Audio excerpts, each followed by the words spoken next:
अच्छा जी, चलें जी, बहुत शुक्रिया कंफर्म करने के लिए। चलें जी, हम सेशन को स्टार्ट करते हैं। जिस तरह से कल हमने डिस्कस किया था कि सबसे पहले बिजनेस एस्टेब्लिश होगा तो देन टैक्सेशन की बारी आएगी, ठीक है। तो हमने कहा था जी हम सबसे पहले बिजनेस एस्टेब्लिशमेंट की बात करेंगे, उसमें मॉड्यूल 1 था हमारा, ठीक है। देन हमारा intellectual property and chamber of commerce की बात थी, थर्ड नंबर पे बेसिक अकाउंटिंग एंड नंबर 4 पे इनकम टैक्स, फिफ्थ पे सेल्स टैक्स। तो हम अपनी मॉड्यूल 1 से स्टार्ट करने जा रहे हैं। अगर मॉड्यूल 1 को हम देखें तो मॉड्यूल 1 में हमारे पास पहले नंबर पे हमने सोल प्रोप्राइटर से डिस्कस करना है। मैं आपको बता दूं कि सोल प्रोप्राइटर होता क्या है। सोल प्रोप्राइटर अगर एक सिंगल पर्सन बिजनेस रन करना चाहता है, आज का हमारा जो एजेंडा है वो ये वाली चीज है, सोल प्रोप्राइटर। सोल प्रोप्राइटर यानी कि एक बंदा है जो बिजनेस रन कर रहा है, वही बिजनेस के प्रॉफिट एंड लॉसेस का ऑनर है, ठीक है। वही बंदा इन्वेस्ट करेगा, वही बंदा प्रॉफिट को गेन कर हासिल करेगा, वही लॉसेस को फेस करेगा, ठीक है। तो ये इसकी बेसिक कैरेक्टरिस्टिक्स हैं कि यानी कि सिंगल पर्सन है, जैसे एक छाबड़ी वाला हो सकता है, कोई शॉपकीपर हो सकता है, वो कोई बुक डिपो वाला हो सकता है, कोई भी बंदा हो सकता है। बाय लॉ सोल प्रोप्राइटर को रजिस्टर्ड करवाना कहीं पे जरूरी नहीं है। लेकिन हम मिसाल लेते हैं, अगर एक पर्सन है, क्लासेस का स्टार्ट, लेट्स सपोज कि अगर एक पर्सन है, शरोज अभी स्टार्ट हो गया, सपोज करें कि एक साहब हैं, वो कहते हैं जी मैं अपना बिजनेस जो है उसको कहीं पे रजिस्टर्ड नहीं करवाना चाहता, लेकिन मैं चाहता हूँ कि मुझे कोई मिल जाए, अपना बिजनेस बैंक अकाउंट मिल जाए। लेट्स सपोज उस बंदे का नाम असलम है, ठीक है, और उसने बुक डिपो खोला हुआ है, और असलम चाहता है कि असलम बुक डिपो के नाम से उसका बिजनेस बैंक अकाउंट खुल जाए, ठीक है। तो उसका business bank account Aslam book depot के नाम से नहीं खुल सकता जब तक कि वो या तो अपनी एक सिंगल बंदा है अपनी सिंगल मेंबर कंपनी रजिस्टर्ड ना करवा ले, या फिर सोल प्रोप्राइटर का बिजनेस एस्टेब्लिश या रजिस्टर्ड ना कर ले, ठीक है। तो यानी कि हमें सबसे पहले अपने आप को सोल प्रोप्राइटर के तौर पर रजिस्टर्ड करवाना पड़ेगा। सोल प्रोप्राइटर के तौर पर रजिस्टर्ड करवाने से मुराद ये है कि हम एफबीआर के पास जाएंगे, अपने आप को रजिस्टर्ड करवाएंगे और उनसे एनटीएन लेंगे। यानी कि बिजनेस का एनटीएन लेना ही सोल प्रोप्राइटर की रजिस्ट्रेशन है, ठीक है। तो इसमें आपको बताते चलें कि एक चीज होती है एनटीएन लेना, ठीक है, एक होता है एनटीएन लेना, और प्लस एनटीएन के अंदर बिजनेस को ऐड करना। ये मैं आपको जब करके दिखाऊंगा आपको समझ आएगी, बिजनेस को ऐड करना। ये दो चीजें जब हो जाती हैं फिर हम कहते हैं कि सोल प्रोप्राइटर रजिस्टर्ड हो गया, ठीक है, सोल प्रोप्राइटर रजिस्टर्ड हो गया। तो इस सिलसिले में हम फिर जो एफबीआर का पोर्टल है उस पे जाते हैं। हम कहते हैं ये असलम की जिसकी बात कर रहे थे, हम इसकी डिस्कशन करते हैं। हम कहते हैं कि चलो ठीक है जी, असलम बुक डिपो का बिजनेस हम एफबीआर के साथ रजिस्टर्ड करवाते हैं।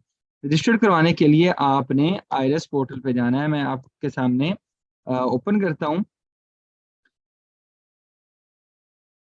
आपके सामने गूगल की स्क्रीन ओपन होगी होगी। एक तो बात याद रखिएगा, सबसे पहले ये एफ बी आर की मेन वेबसाइट है www.fbr.gov.pk, ठीक है। इस वेबसाइट पे चले जाना है। जब हम इस वेबसाइट पे चले जाते हैं तो हमारे सामने ये स्क्रीन आ जाती है, ये एफ बी आर की मेन वेबसाइट है। इस वेबसाइट पे आके आपने सबसे पहले क्लिक करना है जी यहाँ पे, कहाँ पे, आइरस पे, इनकम टैक्स आइरस।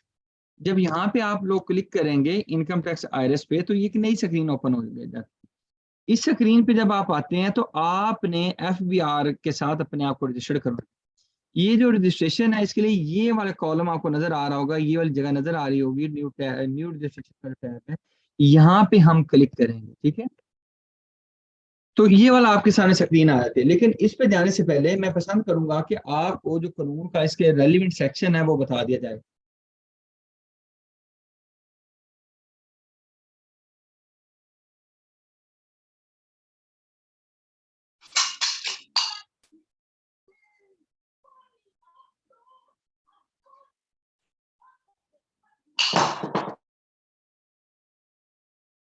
अच्छा जी, भाईजान ये काइंडली बेगमात के पास बैठे हुए, अपने फ्रेंड्स के पास बैठे हुए, अकेले बैठे हुए वो अनम्यूट ना किया करें, बाकी सब लोग को डिस्टर्बेंस होती है। तो आप लोग को सबको रिक्वेस्ट की जाती है कि आप काइंडली बाकी लोग की पेस का भी ख्याल किया करें कि बाकी लोग तंग ना हो आपकी वजह से।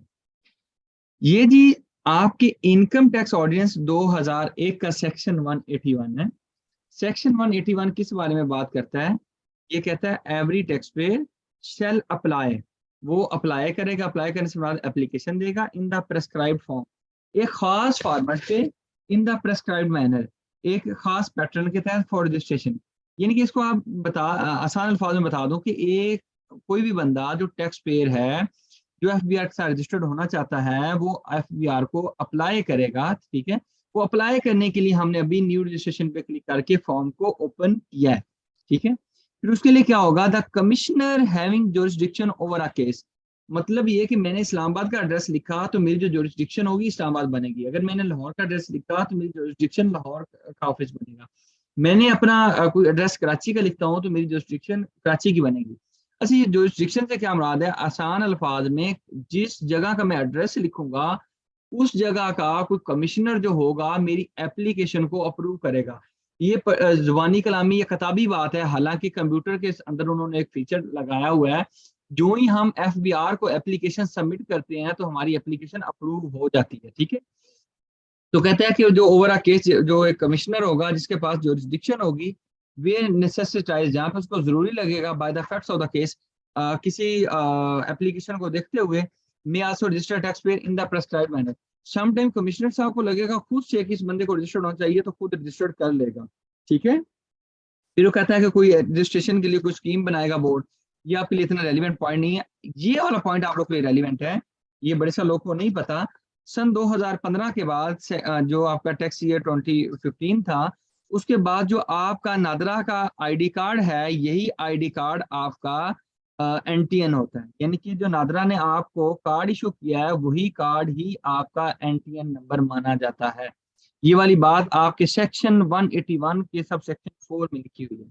कोई भी बंदा आपको वो कहे कि ये आप कैसे आप कह रहे हैं कि जो हमारा सी है वही एनटीएन है, आप उसको बता दें कि प्यारे दोस्त, कानून के फलां सेक्शन के सब सेक्शन में ये वाली बात लिखी हुई है। यानी कि सब सेक्शन, फिर अगर बताता चलो सेक्शन, बता चलो 181 का सब सेक्शन 4, ठीक है।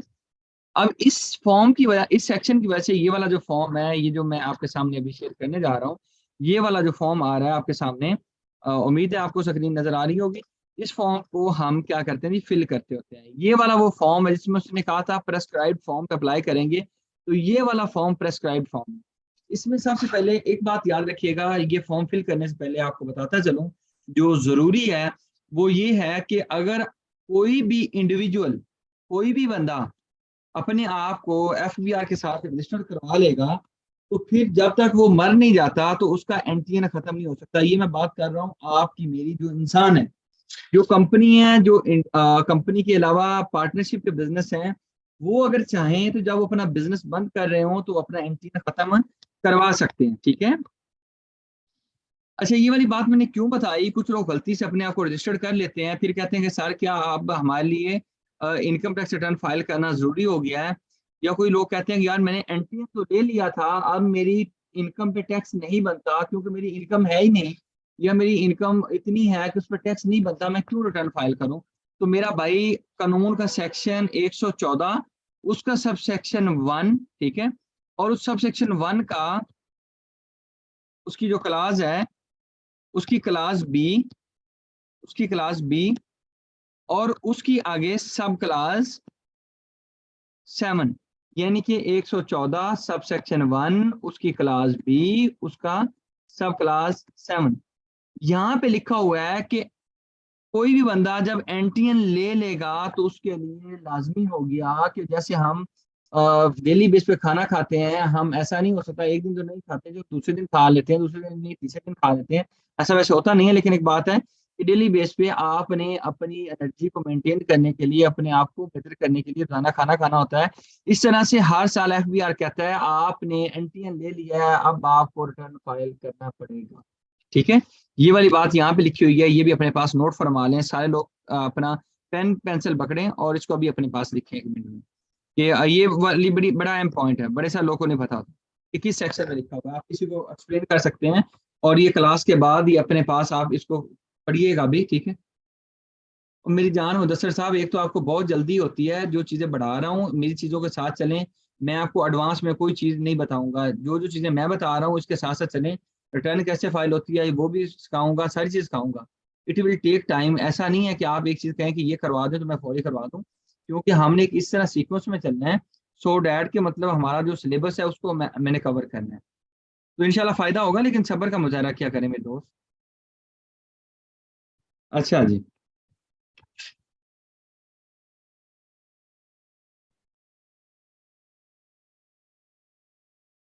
जी रिटर्न गवर्नमेंट को बस अपने इनकम एक्सपेंसेस, अपने एसेट्स लायबिलिटीज बताना।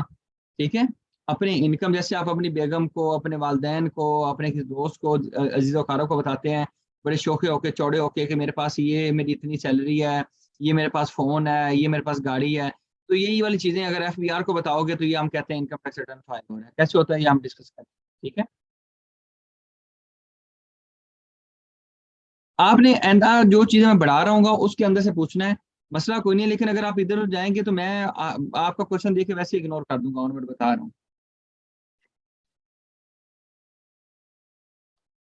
अच्छा जी। ये वाला हमारा फॉर्म आ जाता है, ठीक है। वो दो बातें मैंने आपको बता दी। इस फॉर्म में सबसे पहले हमने जिस बंदे को रजिस्टर्ड करना है, मैं अभी डिस्कस कर रहा हूँ कि हम एक इंडिविजुअल को एफबीआर के पास रजिस्टर्ड करवाने जा रहे हैं। अगर हम एक इंडिविजुअल को रजिस्टर्ड करवाने जा रहे हैं तो आपका जो नादरा का इश्यूड सीएनएसी है जो 13 डिजिट का होता है उसको यहाँ पे लिखें। लेट्स सपोज अब क्योंकि मेरे पास कोई ऐसा क्लाइंट अभी इमीडिएटली इस वक्त मौजूद नहीं है जिसको मैं रजिस्टर करके दिखाऊं, लेकिन ये मैं फॉर्म आपको फिल करना सिखा देता हूँ। हाँ, आप लोगों में से कोई वॉलंटरली चाहता है कि मैं उस बंदे को रजिस्टर करूं, तो बंदा वैसे इधर बता सकता है। कोई बंदा हो तो मैं 1 मिनट आपका वेट करता हूँ, अभी हम उस बंदे की रजिस्ट्रेशन कर देते हैं। कोई ऐसा नहीं है रजिस्टर्ड होकर कोई गुनाह कर लेंगे आप लोग, सालाना एक रिटर्न फाइल करना होगा, वो मैंडेटरी हो जाएगा। बाकी कोई इतना मसले वाला इशू नहीं है। इशू नहीं है कि यार मैंने रजिस्टर्ड करवा लिया मसला हो गया। बताएं कोई रजिस्टर्ड होना चाहता है। जो नहीं भी होना चाहते नो नो कर दें, ताकि मुझे हो कि आप क्लास में मौजूद हैं, आप एक्टिव बैठे हुए हैं।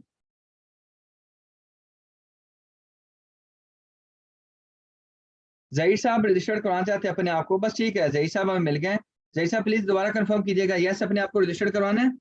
और करवाना है तो प्लीज अपना, अच्छा चलिए जहीर साहब प्लीज ऐसा करें कि मेरा आपके पास नंबर होगा, वैसे आप इधर भी मैसेज कर दें तो कोई मसला नहीं है। मैं वन बाय वन यहाँ पे आपकी चीजें पिक करता जाऊंगा, ये फॉर्म को देखते हुए आप चीजें मुझे प्रोवाइड करते जाएं। एक तो आपके नाम पे कोई मोबाइल नंबर रजिस्टर्ड होना चाहिए, ठीक है, एक चीज।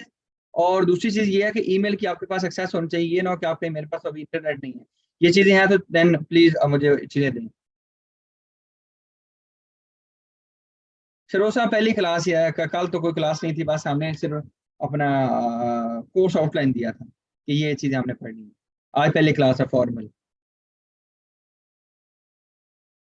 जी शाह साहब जल्दी वो अपना क्या नाम था उनका, जहीर भाई जल्दी मुझे अपना एनएससी भेजें इधर, इधर चैट पे भेज दें या वैसे भेज दें, बेफिक्र है, ये आपका कोई भी नहीं कुछ कर सकता। मैसेज आपको आना है, सारी चीज़ आपको आनी है। चलें शाबाश प्लीज। चलें जी अगली चीज़ें भेजते जाएं, मुझे अपना नाम भेज दें एनएससी के अकॉर्डिंग। ये मैंने इनका एनएससी लिख दिया। मिस्टर हैं, डॉक्टर हैं, क्या है, या मिसिज? अच्छा मिस्टर। अच्छा नाम बताएं जी जहीर साहब, पूरा नाम बताएं एनएससी के अकॉर्डिंग। जहीर साहब ही, वाह यार क्या बात है, क्या बात है। अच्छा जी। उसके बाद जहीर साहब अपना मोबाइल नंबर बताएं, कौन सा नेटवर्क का है। मोबाइल भेज दें हम, अच्छा मोबाइल लिंक के। यहाँ पे आपने 0092 के साथ डायल करना है जी।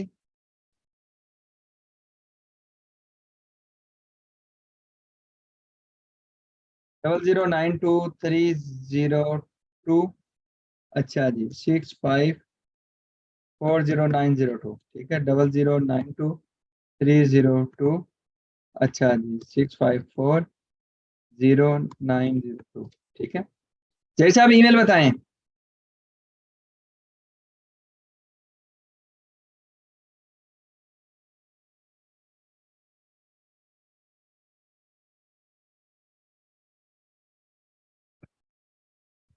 जहीर भाई ईमेल टाइप करें प्लीज। अच्छा जी, ये देख लीजिएगा, कंफर्म कर लीजिएगा, अगर ईमेल आपकी गलत हुई तो इस पे मैसेज फिर आना है तो अगर गलत है तो मतलब उम्मीद है कि आपने सही भेजी होगी, गलत नहीं होनी चाहिए।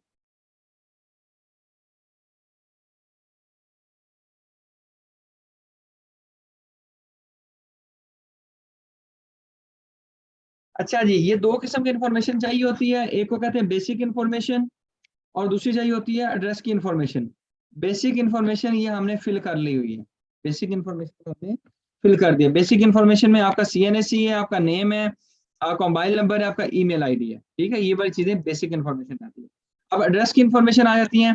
तो जही साहब बताइए आप, ये एड्रेस की इंफॉर्मेशन आ गई।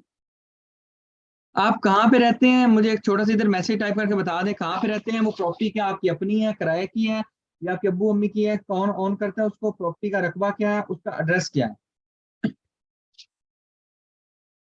वो प्रॉपर्टी क्या है, रेजिडेंशियल है, कमर्शियल है, क्या है। मैं सपोज कर रहा हूँ कि रेजिडेंशियल प्रॉपर्टी है फर्जी तौर पे, लेकिन आप मुझे एक्चुअल बताएंगे क्योंकि आपका केस रजिस्टर कर रहे हैं, तो हमारे पास आपकी इन्फॉर्मेशन होनी चाहिए।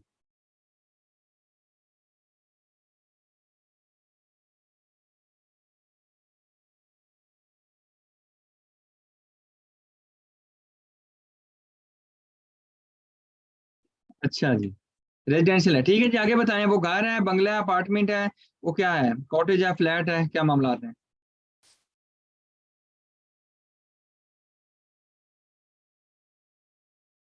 अच्छा जी, हाउस है, ठीक है जी, हाउस पे आ गए। हम्म, अच्छा जैसे सब आगे बताएं, वो कितने मरले हैं, मरले या कनाल है, स्क्वायर फीट है, स्क्वायर यार्ड है, क्या है। और मरला कितने मरले हैं। 15 मरला, ठीक है, शाबाश। अच्छा जी, वो बताएं जी हाउस नंबर क्या है, कोई उसका स्ट्रीट, कोई उसका एरिया, उसका मुझे कंप्लीट एड्रेस प्लीज प्रोवाइड करें।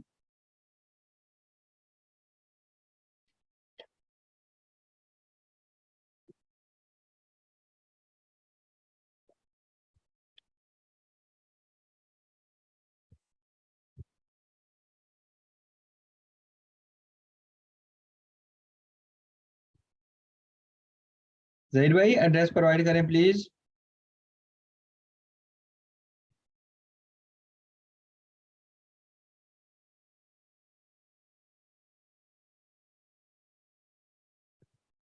जहीर भाई सो तो नहीं गए, मैं ख्याल टाइप कर रहे हैं, मेरी तरह इनकी स्पीड कम है लिखने की।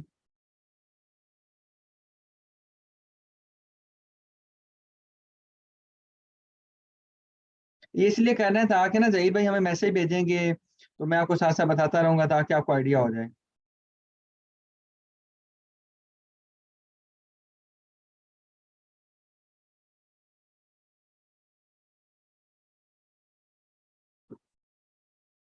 जहीर भाई प्लीज प्रोवाइड करें, सर लोग वेट कर रहे हैं।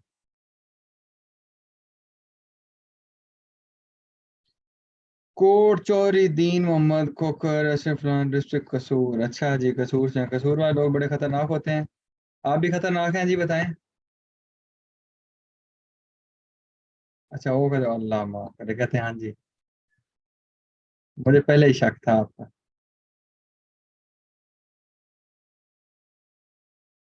अच्छा भाई, ये कसूर में से ये कौन सा आ रहा है, कश्मोर नहीं, ये देखें, ये कसूर में कसूर कसूर आ रहा है, कसूर पत्तों की कसूर चूनिया, ये मेरा ख्याल है कसूर चूनिया वाला होगा अगर मैं गलत नहीं हूँ।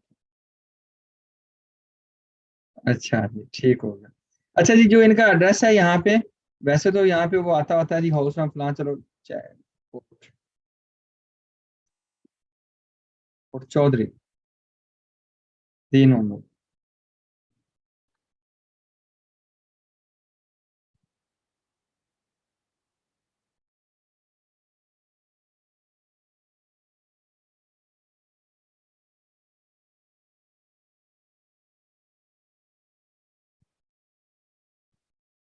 ये जी यहाँ पे हमने, ये जो इनका एड्रेस है, इसको आप शायद देख रहे होंगे। बेसिकली इसका कोई ऑब्जेक्टिव उस तरह से नहीं है कि आप कहें जी आपने आधा इधर लिख दिया, आधा इधर लिख दिया। बेसिकली हमने जो पूरा एड्रेस इन भाई ने दिया था, पूरे का पूरा जो एड्रेस था, उसको शायद आप नोट फरमा लें, यहाँ यहाँ एंड यहाँ, डिस्ट्रिक्ट तो नीचे आ जाएगा। ये हमने तोड़ के उसके हिस्से बना के लिख दिए हैं, ठीक है, एफ आर के पास ये एड्रेस दे दिए, ठीक है। मतलब इसका कोई ऐसा नहीं आप कहें यार आधा यहाँ पे आ गया, आधा यहाँ पे आ गया। बेसिकली जो एड्रेस होता है, ये इतने एरिया को कवर करता है, इतने एरिया को आप इसको तोड़ तोड़ के एड्रेस को आप यहाँ पे लिखते होते हैं, ठीक है। आपने देख लिया होगा जो इन्होंने पूरा एड्रेस लिखा, मैंने उसको एरिया लोकेलिटी के हिसाब से स्ट्रीट नंबर, हालांकि वो आप कह सकते हैं यार यहाँ पे स्ट्रीट नंबर तो ये बनती नहीं है, कोई मसला नहीं भाई, स्ट्रीट नंबर नहीं बनती, आपने इस पूरे एरिया पे एड्रेस को बस फैला फैला के लिख देना, क्योंकि ये जो स्टैरिक होते हैं, याद रखिएगा, किसी भी फॉर्म में जो स्टैरिक लगे होते हैं इसका मतलब होता है कि ये चीजें इसको प्रोवाइड करना मैंडेटरी है, इसके बगैर फॉर्म फिल नहीं होगा।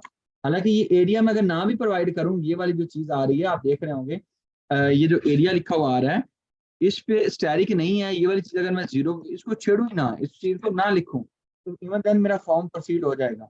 लेकिन ये स्टैरिक वाली चीजों को मैंने लाजमी तौर पे तोड़ तोड़ के लिखना है। वो तो लिखना क्यों जरूरी है, क्योंकि मेरा फॉर्म फिल ही नहीं होगा, आगे नहीं होगा। हाँ, ये डिस्ट्रिक्ट उसने ऑटो में उठा लिया, क्योंकि मैंने उसको जब वो सुनी और वो बताया ना, तो उसने आगे प्रोसीड कर दिया। अब मुझे ये बताएं जी आप जहीर साहब, ये वाला जो जगह है, इसके आप ऑनर हैं या ये आपके वालिद साहब के नाम पे है, आपके जाती नाम पे है? अगर आपकी जाती मलकियत है, क्या 100% मलकियत है, क्या चीजें हैं मुझे बताएं।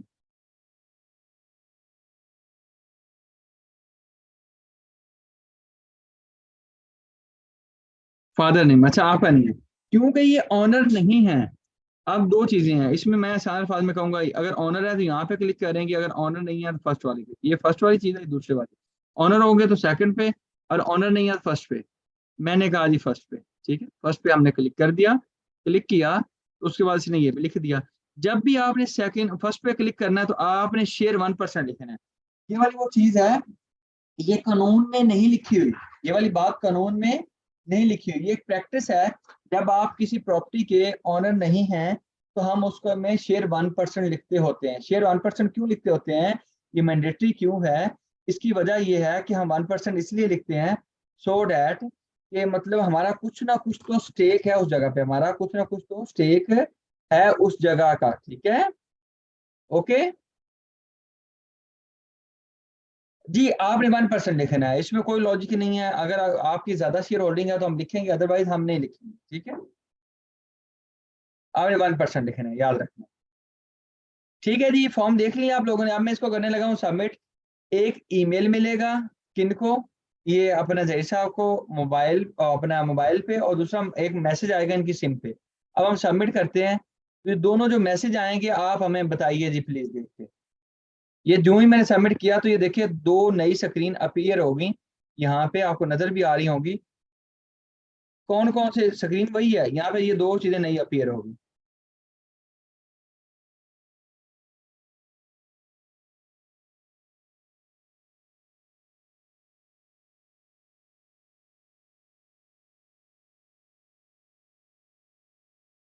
अच्छा जी, सिम पे आया जी ये वाला। जी ईमेल वाला बताएं।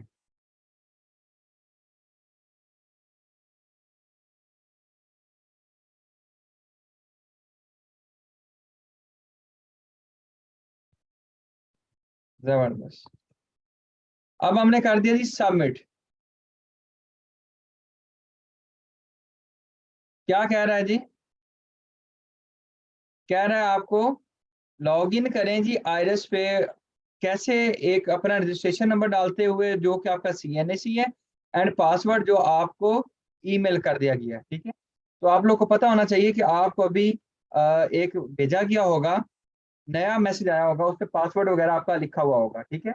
अब मुबारक हो, आप FBR के साथ रजिस्टर्ड हो चुके हैं, आपको मैसेज भी आ गया होगा, ठीक है। तो प्लीज वो जो है बाद में आप रीसेट कर लीजिएगा, मैं आपको रीसेट करने का तरीका भी बता देता हूँ। वो इधर ही भेज दें उस पे जहाँ पे आप भेज रहे हैं, ये चैट में ही भेज दें। बाद में आप उसको रीसेट कर लीजिएगा, मैं आपको बता दूंगा पासवर्ड कैसे रीसेट होता है, उसको कोई भी एक्सेस नहीं कर सकेगा।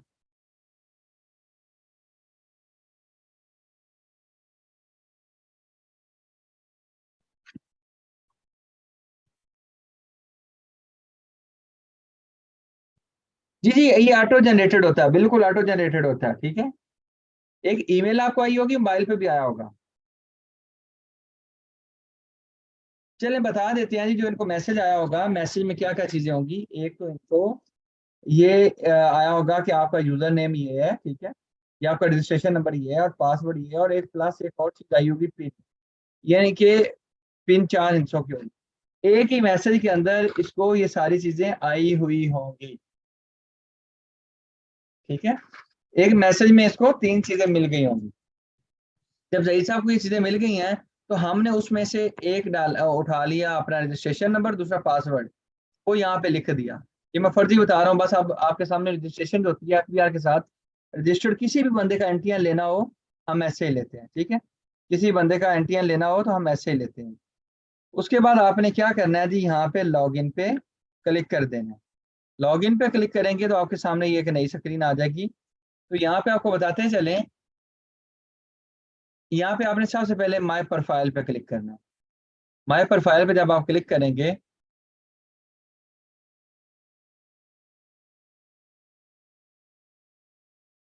तो आपके सामने ये स्क्रीन अपीयर हो जाएगी। जब ये स्क्रीन अपीयर हो जाएगी तो इसमें वही वाली इंफॉर्मेशन आ रही होगी जो इंफॉर्मेशन हमने एफबीआर को रजिस्टर करते हुए दी थी। यहाँ पे लेफ्ट साइड पे इस बंदे का नाम भी लिखा हुआ आ रहा होगा, इसका रजिस्ट्रेशन नंबर भी आ रहा होगा, इसका टैक्स ऑफिस भी आ रहा होगा, इसको कौन सा ऑफिसर देख रहा है उसका नाम भी आ रहा होगा, वो असिस्टेंट कमिश्नर या डिप्टी कमिश्नर के रैंक का है, ठीक है। ये वाली चीजें यहाँ पे लिखी होंगी। अगर अब हम चाहें तो इस भाई साहब का यहाँ पे सेल नंबर एंड ईमेल, इन दोनों चीजों को क्या कर सकते हैं हम लोग, इसको चेंज कर सकते हैं। चेंज करने के लिए यहाँ पे हम क्लिक करेंगे, यानी कि आपको पता होना चाहिए फिर मोबाइल नंबर एंड ईमेल को आप इजीली यहाँ से चेंज कर सकते हैं, ठीक है। यहाँ से आप इजीली चेंज कर सकते हैं, ओके। यहाँ पे लेट्स सपोज मैं क्लिक करता हूँ तो कहता है नया मुझे ईमेल दो, यहाँ पे क्लिक करता हूँ कहता है नया मोबाइल नंबर दो, ठीक है। उसके बाद अगर आप चाहते हैं कि पासवर्ड को बदलना है तो पासवर्ड को बदलने के लिए आप क्या करेंगे जी, ये चेंज पासवर्ड पे क्लिक करेंगे। आपको पासवर्ड मिल गया होगा, आपको मैसेज जो आया होगा, आप उसको बदलना चाहते हैं, पासवर्ड बदलने के लिए यहाँ पे आप क्लिक करेंगे। यहाँ पे आप पुराना पासवर्ड लिखें, ठीक है, जो आपके पास मैसेज आया। यहाँ पे आप नया पासवर्ड लिखें और यहाँ पे ओके कर दें तो आपका पासवर्ड भी चेंज हो जाएगा। किसी भी लम्हे आपने अपना पिन चेंज करना हो तो पिन चेंज करने के लिए यहाँ पे हम लोग क्लिक करते हैं, ठीक है।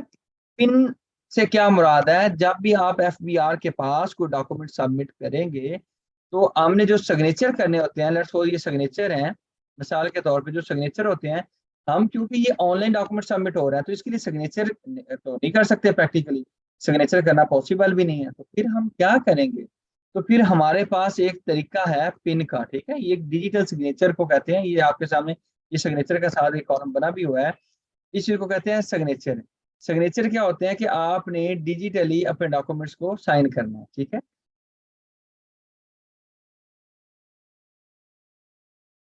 ये कोई मसला नहीं, आप रिकॉर्डिंग देख लीजिएगा। अभी इस बंदे का रजिस्ट्रेशन सर्टिफिकेट लेना हो जो लोगों ने अपने ऑफिस में लगाया होता है, तो वो सर्टिफिकेट यहाँ पे मौजूद है। उस सर्टिफिकेट को देखने के लिए आपने क्या करना है, यहाँ पे क्लिक करना है। जब आप यहाँ पे क्लिक करेंगे तो आपके सामने सर्टिफिकेट उसका ओपन हो जाएगा, जो कि अभी डाउनलोड हो रहा है। मैं आपको दिखा देता हूँ, ये डाउनलोड हो गया, इस पे ये सर्टिफिकेट आ रहा है। इस सर्टिफिकेट पे क्या क्या लिखा होगा, ये आपका सर्टिफिकेट डाउनलोड कहाँ से किया आपको पता चल गया है, यहाँ से मैंने इसको डाउनलोड किया है, ठीक है। यहाँ से इसको डाउनलोड किया है। अब इसमें क्या क्या पर्टिकुलर आ रहे हैं ये आपके सामने आ रहे हैं, ठीक है। इसमें सबसे पहले ये आपको बताते चले सेक्शन 181C, इसमें लिखा हुआ है कि एफबीआर, बल्कि इसको छोड़ें एक दफा हम इस सेक्शन को खोल ही लेते हैं, ठीक है, ताकि आपको पता चल जाए कि 183 जो सी है ये क्या बताता है।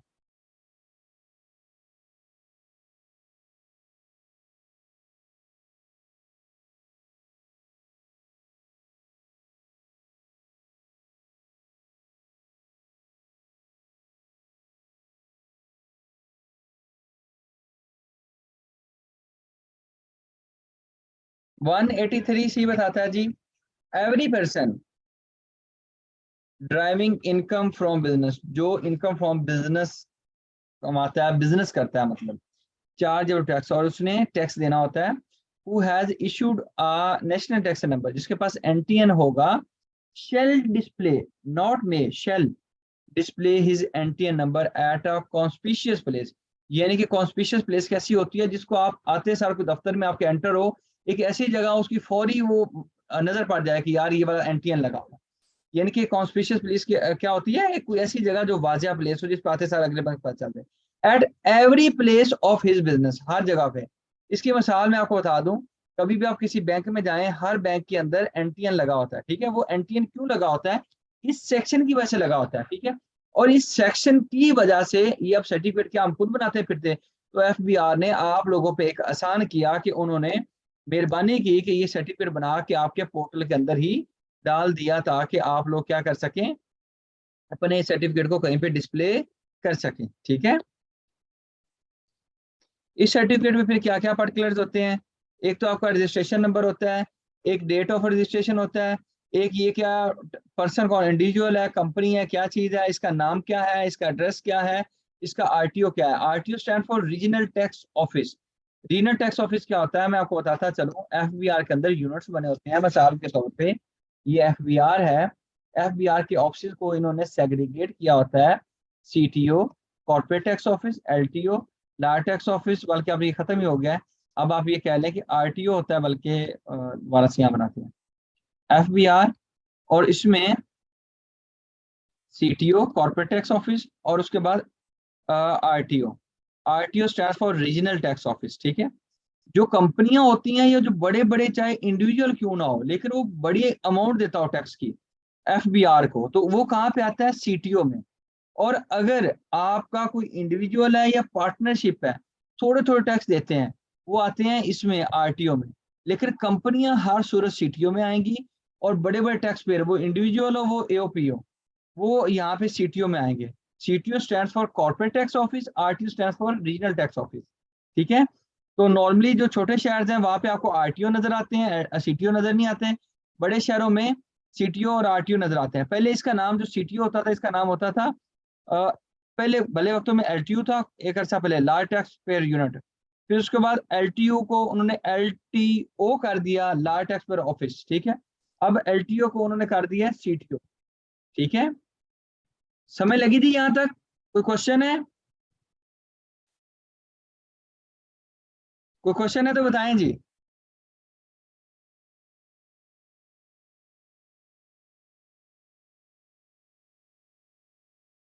अच्छा जी,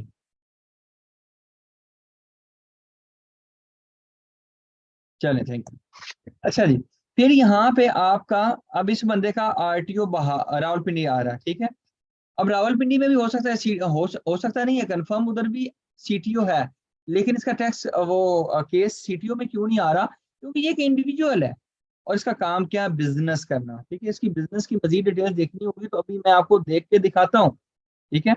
अब यहाँ पे साथ उसने कह दिया कि ये सर्टिफिकेट कंप्यूटर जनरेटेड है, किसी किस्म का सिग्नेचर रिक्वायर्ड नहीं है। आप कल को ये ना कहो कि ठप्पा दिखाओ, ठप्पा किधर है, तो यहाँ पे ठप्पा नहीं होगा, ठीक है।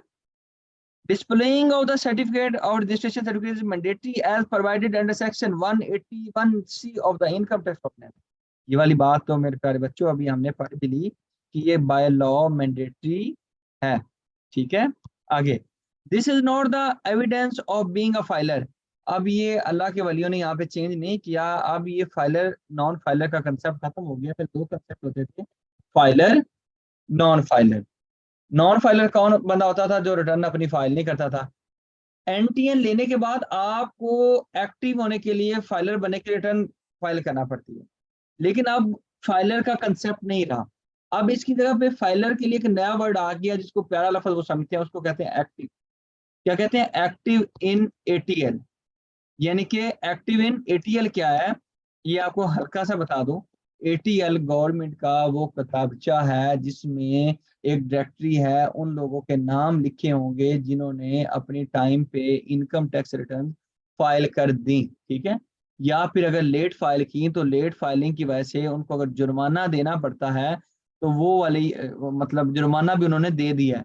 जुर्माना देने के बाद गवर्नमेंट उस बंदे का नाम अपने उस एटीएल एटीएल बुक का नाम है, उस बुक में लिख लेती है, जिन पे उन लोगों की नाम होते हैं जिन्होंने टाइम पे रिटर्न फाइल की, या टाइम पे नहीं की, लेट की और जुर्माना दे दी। जी जी, एक्टिव टैक्स पेयर लिस्ट, बिल्कुल। अच्छा, दूसरे नंबर पे इनएक्टिव का कंसेप्ट है। यहाँ पे फिर नॉन फाइलर की जगह एक नया कंसेप्ट आ गया। हम बोलेंगे नॉर्मल फाइलर, नॉन फाइलर ही क्यों? क्योंकि वो हमारी जुबान पे चढ़ा हुआ है, आप समझते हैं, मैं समझता हूँ। लेकिन आप किसी को एक्टिव इनएक्टिव बोलेंगे किसी आम बंदे को, तो वो बंदा परेशान हो जाएगा, ये एक्टिव इनएक्टिव क्या है, ठीक है। अब आपको पता होना चाहिए, इसकी जगह पे नए फिर अल्फाज चेंज हो गया है, यहाँ पे इनएक्टिव, ठीक है।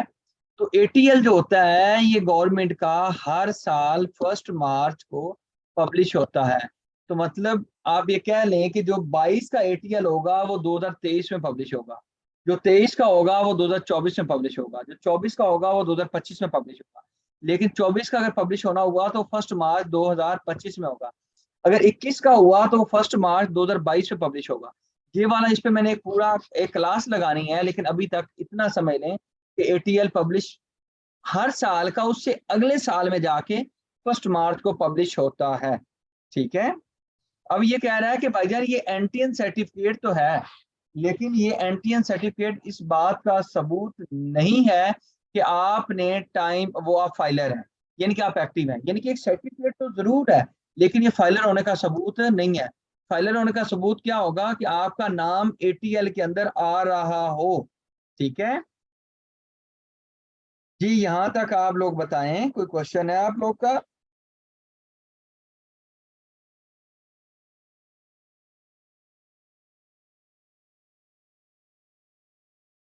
अच्छा जी, जिस बंदे का क्वेश्चन नहीं भी होता, आप लोगों से रिक्वेस्ट है, आप लोग मैसेज करके वो थोड़ा सा टाइप कर दिया करें। आपके हाथ बिल्कुल नहीं थकेंगे, सो डैट के मतलब मुझे भी हो कि बच्चे क्लास में एक्टिव हैं, और थोड़ा सा पार्टिसिपेशन भी फील होती है कि मैं दीवारों से बातें नहीं कर रहा। ठीक है। जिनका एटीएल में नाम नहीं आता वो नॉन फाइलर होते हैं, बिल्कुल बिल्कुल। ठीक है। चलें, ये सारी चीजें हमने जो एटीएल वगैरह है इस पे हम अच्छा खासा डिस्कस करेंगे कि आपके पास कोई बंदा आ गया, रिटर्न फाइल करनी है तो आप उससे क्या पूछेंगे, क्या सवाल होंगे, क्या चीजें मांगेंगे, ये वाली चीजें आपको बताएंगे। चलें, थैंक यू। अच्छा जी, उसके बाद आपने ये अपना बना लिया, अपना पोर्टल जनरेट कर लिया। अब आप चाहते हैं कि आपने, मैं रिटर्न फाइलिंग की तरफ नहीं जा रहा, ये वाली चीज तो हुई। मैंने आपको कहा था एनटीएन लेने के बाद, आपको थोड़ी टाइम पहले याद होगा, मैंने कहा था एनटीएन लेंगे और उसके अंदर हम बिजनेस ऐड करेंगे, उसके अंदर बिजनेस ऐड करेंगे। बिजनेस ऐड करने से क्या मुराद है, 1 मिनट रुके मैं आपको बताता हूँ। मैं इसी को कर रहा हूँ लॉग आउट। मैं इस एनआईसी को यहाँ से कॉपी कर रहा हूँ।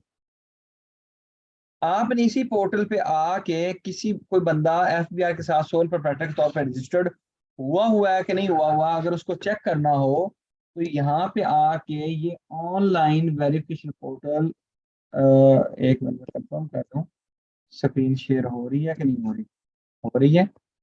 यहाँ पे आके आपने एफबीआर की मेन वेबसाइट पे आके ऑनलाइन वेरिफिकेशन पोर्टल पे क्लिक करना है। जब आप क्लिक करेंगे तो आपके सामने ये एक नई स्क्रीन अपीयर हो जाएगी।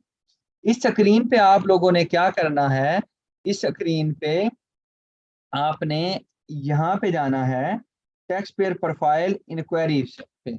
आप कहें कि यार ये हम क्यों चेक कर रहे हैं, इसकी वजह क्या है, तो एक लम्हे रुकें, अभी आपको चेक करके बताते हैं, फिर आपको समझ आएगी।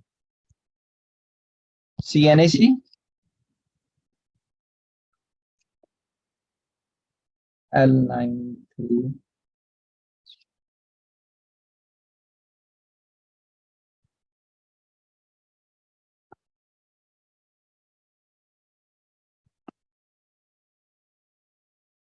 ये देखें, इस बंदे का एफबीआर के पास ये बिजनेस ऐड है। अब इस बंदे को मैं आपको बता दूं, इस बंदे ने एफबीआर से एक अपना ये एनटीएन लिया अपने बिजनेस का। वैसे इसका जाती है ये एनटीएन हमने बनाया था, इस एनटीएन के अंदर ये बिजनेस ऐड हुआ है। अगर वैसे आप चेक करेंगे तो बिजनेस आपको नजर नहीं आएगा। जो बंदा फ्रेश रजिस्टर्ड होगा, जैसे भाई साहब रजिस्टर्ड हुए, बल्कि इनका हम अभी एनएससी देखता हूँ मैं ऊपर से, फिर मैं इसको लिख के दिखाता हूँ, आपको दिखाता हूँ, उस बंदे का नजर नहीं आ रहा होगा। लेकिन क्योंकि इस बंदे ने बिजनेस अपना डलवाया हुआ है, ये कैसे डाला गया ये मैं आपको बताता हूँ अभी। तो ये वाला इस बंदे ने अब क्या किया होगा, गेयर टेक ऐप स्टूडियो इस नाम से इस भाई साहब ने बैंक के अंदर अपना अकाउंट ओपन करवाया हुआ है। ठीक है। अगर ये ओपन न करवाना चाहता है तो समझो कि फिर इसने अपने एनटीएन लेने के बाद उसके अंदर बिजनेस ऐड करना है। ठीक है। अब ये कैसे ऐड हुआ है अभी करते हैं। ठीक है। अब हम इन भाई का चेक करते हैं, जो आपके मुदस्सर साहब थे, मुदस्सर साहब थे, क्या नाम है, जहीर साहब थे। जो जहीर साहब थे, इन्होंने अभी रजिस्टर्ड किया था, अभी ये अभी नजर आ रहा होगा कि ये रजिस्टर्ड हो गया है, आपको मैं दिखाता हूँ। लेकिन इनका वो नहीं आ रहा होगा, बिजनेस नहीं आ रहा होगा, अभी आप लोग को दिखा देते हैं।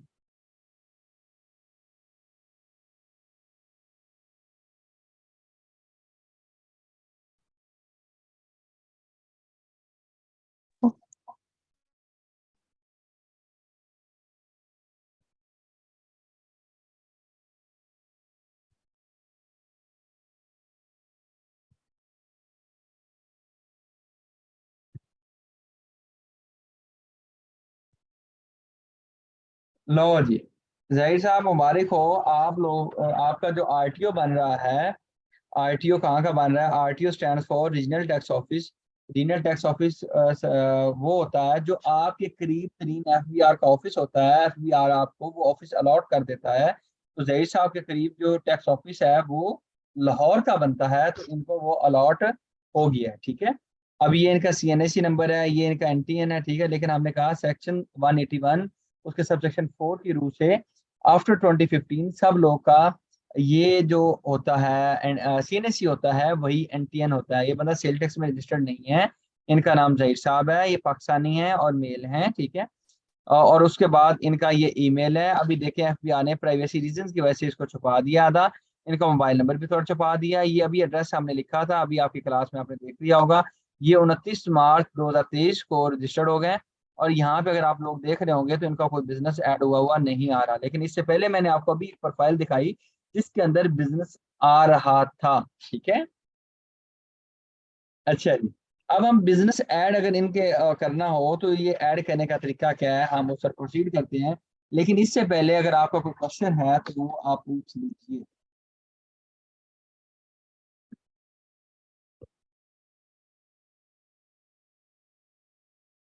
क्वेश्चन है जी यहाँ तक? अगर नहीं भी होता तो नो कर दिया करें, बिल नहीं आता होता। जी जी, नहीं ये सैली नॉन सैली अभी तक आप कुछ भी नहीं कहते। अभी ये तो सिंपल एक रजिस्ट्रेशन हुई है, जब हम रिटर्न फाइल करेंगे तब वो हम बताते हैं कि सैली रिटर्न है या नॉन सैली रिटर्न है। जी जी, रजिस्ट्रेशन नंबर सीएनएससी नंबर ही होता है, ठीक है। मेरे बच्चे, जब हम रिटर्न फाइल करेंगे मैं आपको दिखाता हूँ, उस टाइम हम बताते हैं कि सैलरी वाला रिटर्न है या नॉन सैलरी वाला रिटर्न है। अभी ये रजिस्ट्रेशन से कोई नहीं आप कह सकते कि बंदा सैलरी है नॉन सैलरी है। यानी कि अगर इसने बिजनेस की रिटर्न फाइल कर दी तो आप कहेंगे ये वाला सैलरी है। यानी कि जब हम रिटर्न फाइल करते हैं उस वक्त डिटरमिन करते हैं whether this person is a salaried person और नॉन सैलरीड पर्सन, ठीक है। अच्छा जी, अभी चलो इधर खड़े खड़े एक और चीज डिस्कस कर लेते हैं। अगर आपने किसी भी बंदे का फाइलिंग स्टेटस चेक करना हो एफबीआर के साथ कि whether that person is filer, ठीक है, जो उसको हम अभी एक्टिव कह रहे थे कुछ देर पहले, और नॉन फाइलर, उसको देखने के लिए आपने दोबारा से मैं एक स्टेप बैक जाऊंगा। ये एफबीआर की मेन वेबसाइट पर आएंगे, ये हमारी मेन वेबसाइट है।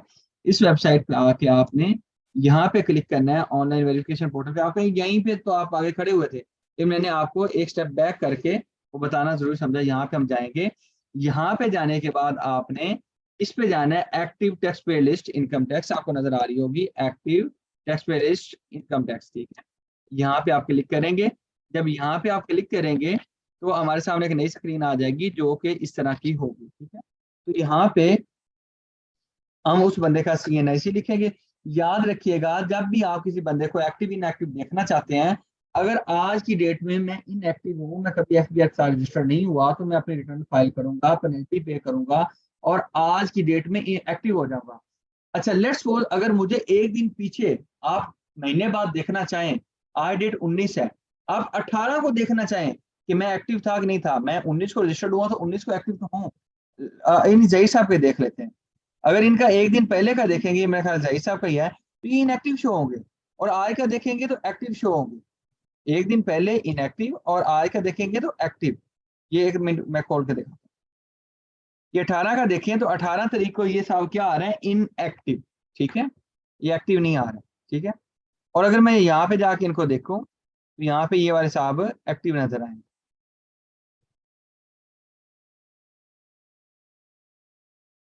ये एक्टिव इनएक्टिव पे हमारा इंशाल्लाह अल्लाह ने चाहा तो एक पूरा लंबा चौड़ा लेक्चर होगा। रिटर्न के मतलब किस साल की रिटर्न फाइल करनी है, क्या स्टोरी है, सब कुछ इंशाल्लाह हम डिटेल से डिस्कस करेंगे, ठीक है। हाँ इनकी तो अभी एक मिनट।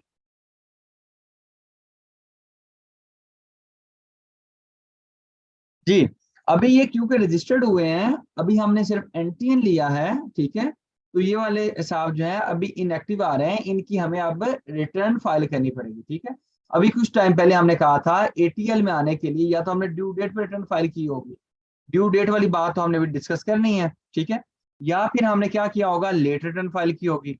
लेट रिटर्न फाइल की होगी तो उसका जो सरचार्ज होगा, जो उसका जुर्माना होगा, जो उसकी पेनल्टी होगी, वो हम पे कर चुके होंगे। तो अब इन दोनों में से कोई सिनेरियो नहीं है, ना तो हमने रिटर्न फाइल की है, ना ड्यू डेट पे फाइल की है, ना हमने दूसरी की है, इसलिए ये साहब इनएक्टिव नजर आ रहे हैं।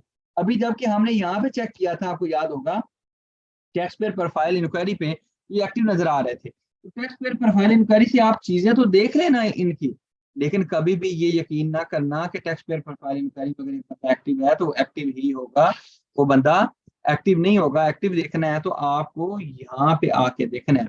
एक्टिव से बाद ये है कि फाइलर या नॉन फाइलर, ठीक है। क्वेश्चन है कि नहीं है यहाँ तक?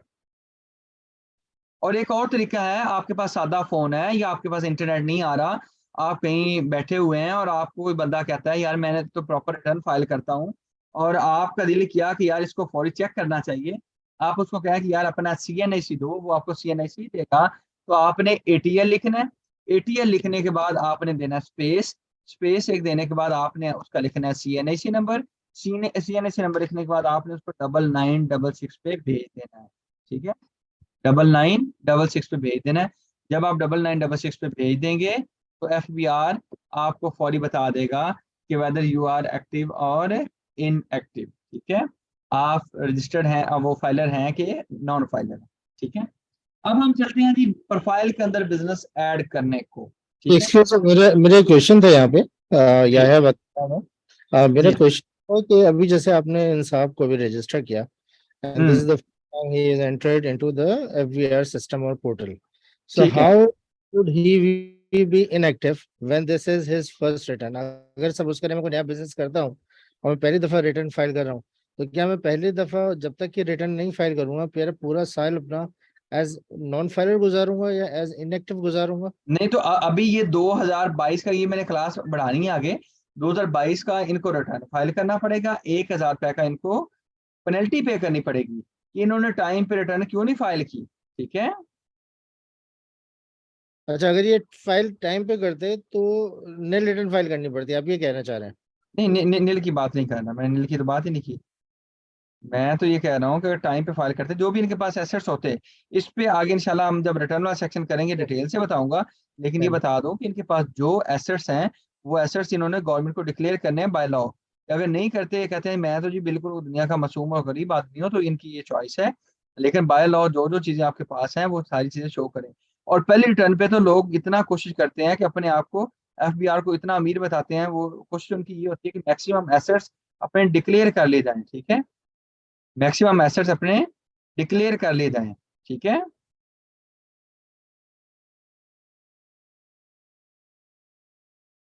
जी ये साहब गायब हो गए हैं। इंशाल्लाह ये सारी चीजें आपको, ठीक है, अभी जैसे आपने कहा कि आगे जो डिटेल आप करेंगे तो उसमें इंशाल्लाह डिस्कस करेंगे। जी जी तो अगर इंशाल्लाह जब जब हम रिटर्न को डिस्कस करेंगे तो अल्लाह के कोई हुक्म से उसमें मैं स्टार्ट ही यहीं से लूंगा, तो आपको आइडिया हो जाएगा, ठीक है इंशाल्लाह। ओके श्योर, जब थैंक यू। तक आप लोग मुतमिन नहीं होंगे, आई एश्योर यू, मेरी बात सुने, मैंने जितनी चीजें बढ़ाई हैं उसमें से आपको आइडिया हो गया होगा कि आपका कोई क्वेश्चन बनता है कि नहीं बनता, ठीक है, मतलब कितना हम क्लैरिटी से पढ़ रहे हैं। अगर आपको लगता है कि हम क्लैरिटी से पढ़ रहे हैं तो इंशाल्लाह आगे भी मैं आप लोग को क्लैरिटी से ही बढ़ाऊंगा। हाँ, अगर आपको जी, लगता है कि नहीं यार एम्बिगुइटी हो रही है, तो आगे भी फिर यही समझिए कि एम्बिगुइटी होगी, ठीक है। इंशाल्लाह इंशाल्लाह श्योर। तो इंशाल्लाह डिटेल से बढ़ाऊंगा। Thank you. Thank you.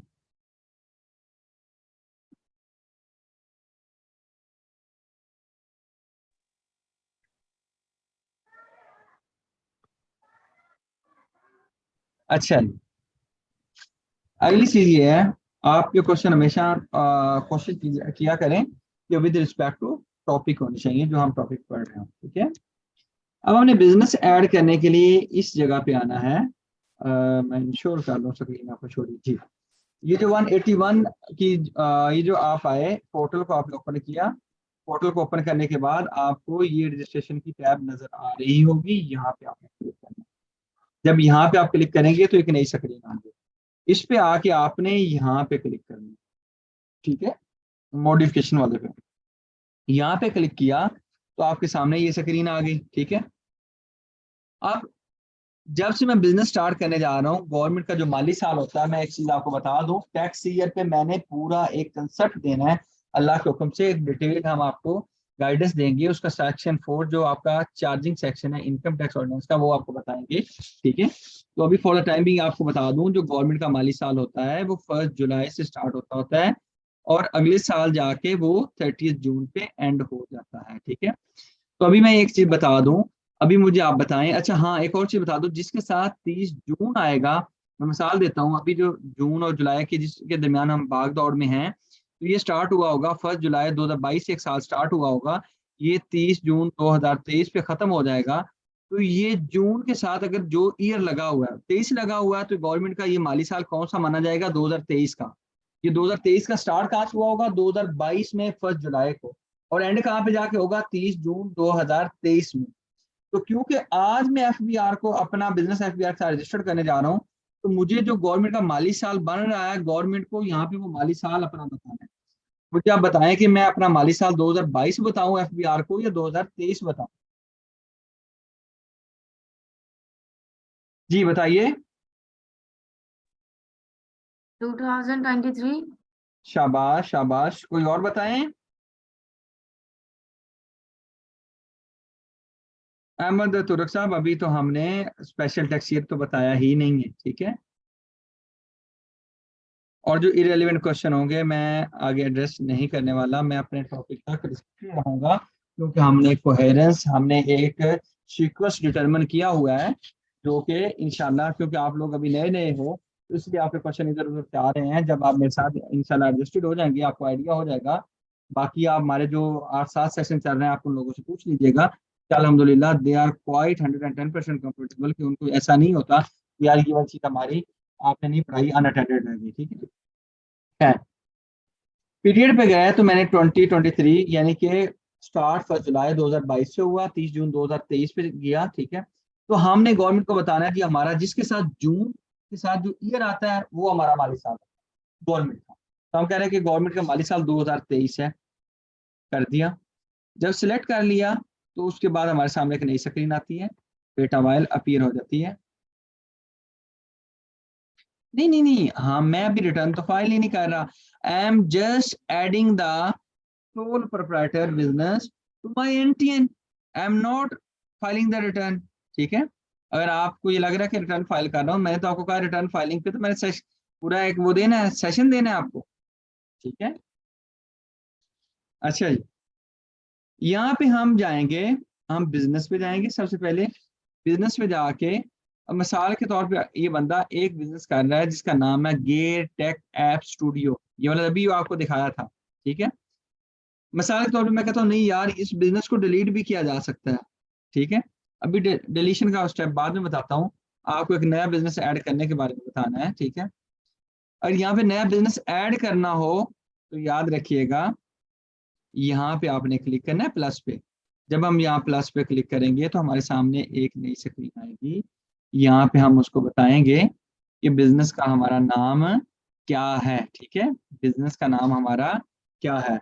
मैं कहता हूँ जी बिजनेस का जो नाम है वो है जी B3 real estate let's post, ठीक है।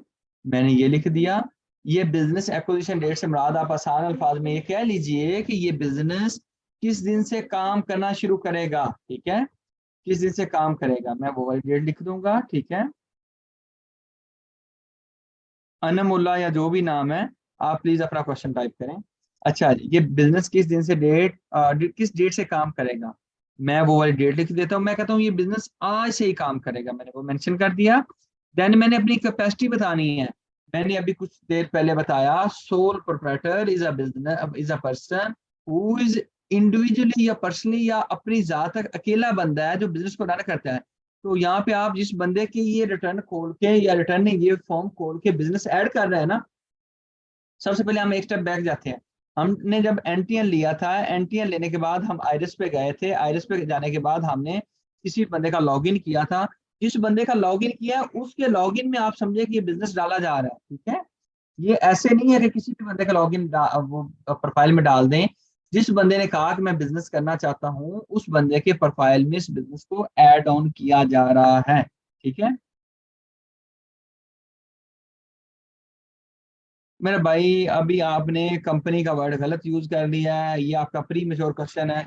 मैं अभी एड्रेस नहीं कर रहा, इंशाल्लाह जब आपको कंपनी का कंसेप्ट भी बता दूंगा, सोल प्रोप्राइटर का भी, पार्टनरशिप का भी, लिमिटेड पार्टनरशिप का भी, देन आपका इंशाल्लाह ये क्वेश्चन ये होगा ही नहीं। पहली बात, अगर क्वेश्चन होगा तो मैं इंशाल्लाह अल्लाह के हुक्म से आपको गाइड करूंगा। ये अगर आप, मैं कहूँ कि ये जो ये वाला कर रहा हूँ, ये कंपनी ऐड नहीं बना रहा, ये मैं सोल प्रोप्राइटर ऐड बना रहा हूँ, ठीक है। सोल प्रोप्राइटर से क्या मुराद है? अभी ये जो साहब हैं जिनका नाम सैयद वसीम है, ये जो आ रहे हैं, ये जो शाह साहब हैं, ये सर अपना एक नया सर बिजनेस करना चाह रहे हैं, ठीक है जी। सर बेसिकली मेरा भी सवाल यही है कि सोल प्रोप्राइटरशिप के अंदर जाके क्या एक बंदा सेम आईडी कार्ड के नाम से डिफरेंट नाम जनरेट कर सकता है? नहीं लाइक मैं नाम ना कहें, आप कहें डिफरेंट सोल के बिजनेस स्टार्ट कर सकता है, डिफरेंट किस्म के बिजनेस ऐड ऑन कर सकता है। सर वो तो देखें, वो तो बात ठीक है आपकी। मेरा क्वेश्चन ये है, फॉर एग्जांपल एक बंदे का आईडी कार्ड नंबर है 123, उसने अपनी कंपनी बनाई है एबीसी, क्या हम्म, सेम आईडी कार्ड नंबर 123 के ऊपर वो सीडी या डीएफ के नाम से अपनी नई सोल पार्टनरशिप में कोई नई चीज खोल सकता है? माय जी क्वेश्चन इज खोल दैट। सकते हैं। बिल्कुल बिल्कुल, आपको ये कह रहा हूँ कंपनी पे ना कहें, सोल प्रोप्राइटर में। ये अभी इस बंदे का बिजनेस ऐड हुआ है ना मेरे प्यारे दोस्त, ये बिजनेस ऐड हुआ ना गेट टेक। अब मैं इसमें एक और बिजनेस ऐड कर रहा हूँ। अभी बेसिकली आप लोग थोड़ा इंतजार नहीं ना करते, मसला इस बात का। जब मैं टॉपिक पूरा बढ़ा दूंगा, मैं आपको कहूंगा इससे रेलिवेंट जो क्वेश्चन है, जहां से है, गूगल से लें, चैट जीपीटी से लें, जहां से लें, आप क्वेश्चन पूछें, मैं आपको आंसर करूंगा, ठीक है। ये एक बिजनेस ऐड हुआ है इस बंदे का, मैं एक और बिजनेस ऐड करने जा रहा हूँ B3 रियल एस्टेट के नाम से, ऐसे ही, ठीक है, आपको दिखाने के लिए। यानी कि एक बिजनेस के बाद एक और बिजनेस ऐड किया जा रहा है, ठीक है। जी सर, बिल्कुल ठीक है सर। ये मैंने प्लस किया। अब मैं इसको कह रहा हूँ B3 रियल एस्टेट, ठीक है, कर दिया। ये बिजनेस किस दिन से काम करेगा? 19 से ही काम करेगा। चलो 19 से नहीं कहते, हम कहते हैं 20 से काम करेगा। 20 से ऑनवर्ड तो नहीं, प्रीवियस तो दे रहा है, ठीक है। और मैंने जिस दिन रजिस्टर करने जा रहा हूँ, मैक्सिमम उस दिन का अलाउ कर रहा है काम करने के लिए, मैं 19 से अलाउ कर दूँ, ठीक है। उसके बाद इसका मैं ऑनर हूँ। मैं से मुराद ये जिस बंदे का पोर्टल खुला हुआ है, सैयद वसीम ताहिर, ठीक है। अब यहाँ पे आके मैंने बताना है कि बिजनेस की एक्टिविटी क्या होगी। एक्टिविटी से मुराद ये है कि बिजनेस काम क्या करेगा, ठीक है।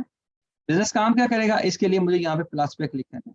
प्लस पे क्लिक किया तो सबसे पहले मुझे इस पे क्लिक करना है प्रिंसिपल एक्टिविटी पे। प्रिंसिपल एक्टिविटी से मुराद ये है कि एक ऐसा काम जो बिजनेस प्रिंसिपली करता है। मिसाल के तौर पे अगर हमारा एक बुक डिपो है, तो मैं कह सकता हूँ कि हमारी जो प्रिंसिपल एक्टिविटी है buying and selling of books होगी। अगर हमारा कॉलेज है तो मैं कहूँगा हमारी प्रिंसिपल एक्टिविटी है to teach to educate the people. अगर मैं कहता हूँ कि हमारा एक सॉफ्टवेयर हाउस है, तो हमारा काम ये हो सकता है सॉफ्टवेयर डेवलपमेंट, ठीक है। तो एक्टिविटी इस चीज को कहते हैं। तो यहाँ पे फिर मुझे, अच्छा यहाँ पे एक और चीज बता दूं, STC stand for sale tax, FED से मुराद है फेडरल एक्साइज ड्यूटी। अगर मैंने अपने बिजनेस को उसमें सेल टैक्स भी लगाना होता है, सेल टैक्स लगाना है अपनी चीज पे, तो मुझे ST पे क्लिक करना है।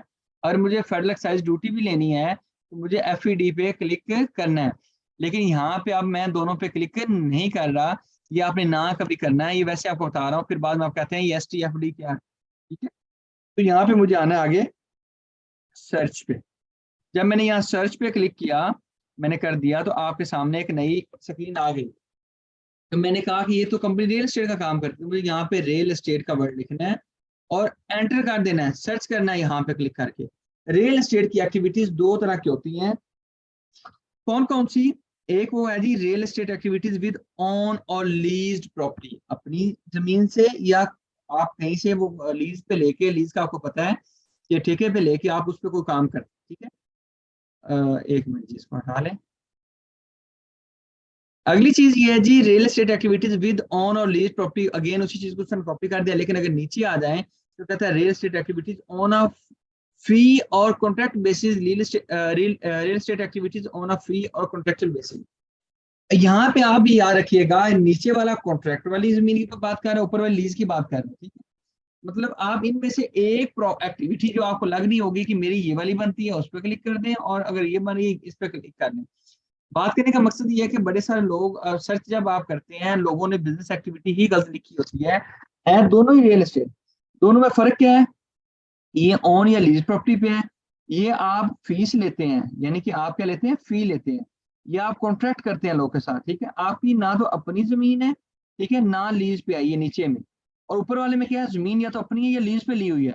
यहाँ पे जमीन किसी और की होगी, आप सिर्फ फीस लेते होंगे अंदर से, या फिर आप कॉन्ट्रैक्ट करवाते होंगे, ठीक है। और ऊपर वाले में क्या करवाते हैं, आपको दोनों में उम्मीद है फर्क का पता है, फर्क पता चल गया है, दोनों में फर्क क्या है। मैं कहता हूँ जी नहीं, हम अपनी जमीन पे ही काम करते हैं, तो मैं ऊपर वाले फर्स्ट वन को सिलेक्ट कर लूंगा। जो सिलेक्ट किया तो एफबीआर के पोर्टल ने मुझे ये वाली चीजें खुद लिख के दे दी हैं, ठीक है। एफबीआर ने चीजें मुझे पोर्टल ने खुद लिख के दे दी, ठीक है। अब मुझे क्या करना है, यहाँ पे अगेन पीछे उसने एक्विजिशन डेट लिखा था, मैं दोबारा से उसी एक्विजिशन डेट को स्टार्ट डेट का लिख के ओके कर रहा हूँ, ठीक है। अब मैंने ओके कर दिया, ओके करने के बाद अगेन ओके कर देना है। यहाँ पे ये देखें, पहले मेरा एक बिजनेस आ रहा था गियर टेक एंड फला फला, अब B3 रियल एस्टेट भी मुझे नजर आ गया, ठीक ठीक है। अभी कंप्लीट अभी नहीं हुआ, ऐड नहीं हुआ, मुझे क्या करना है, यहाँ पे B3 पे दोबारा क्लिक करना है। बल्कि इससे पहले कि मैं आपको वो क्या कहते हैं आगे बढ़ूँ, मुझे ये बताएं कि यहाँ तक आप क्वेश्चन आपके माइंड में आ रहा है? जी नुमान अहमद, आपने हैंड रेज किया, पूछें। सर मेरा आपसे सवाल ये था कि हम एक से ज़्यादा बिजनेस ऐड क्यों करते हैं? हमारा एक बिजनेस से भी तो काम चल सकता है। नहीं नहीं, देखो ये वाला जो गेट है क्या ना, ये तो मेरी जान, ये कोई ऐप स्टूडियो है, ये कोई ऐप्स बनाते हैं। अब मैं रियल एस्टेट का करना चाह रहा हूँ, तो मैं रियल एस्टेट के लिए मैं क्या business bank account app studio वाला यूज करूंगा या रियल एस्टेट का अलग यूज करूंगा? ये हम पढ़े लिखे बंदों की बात कर रहे हैं जो अपना बिजनेस बैंक अकाउंट अलग अलग खुलवाते हैं, ठीक है। अगर मेरे को 3-4 बिजनेस हैं, तो मैं हर बिजनेस को अलग अलग रखूंगा या कंबाइन करूंगा?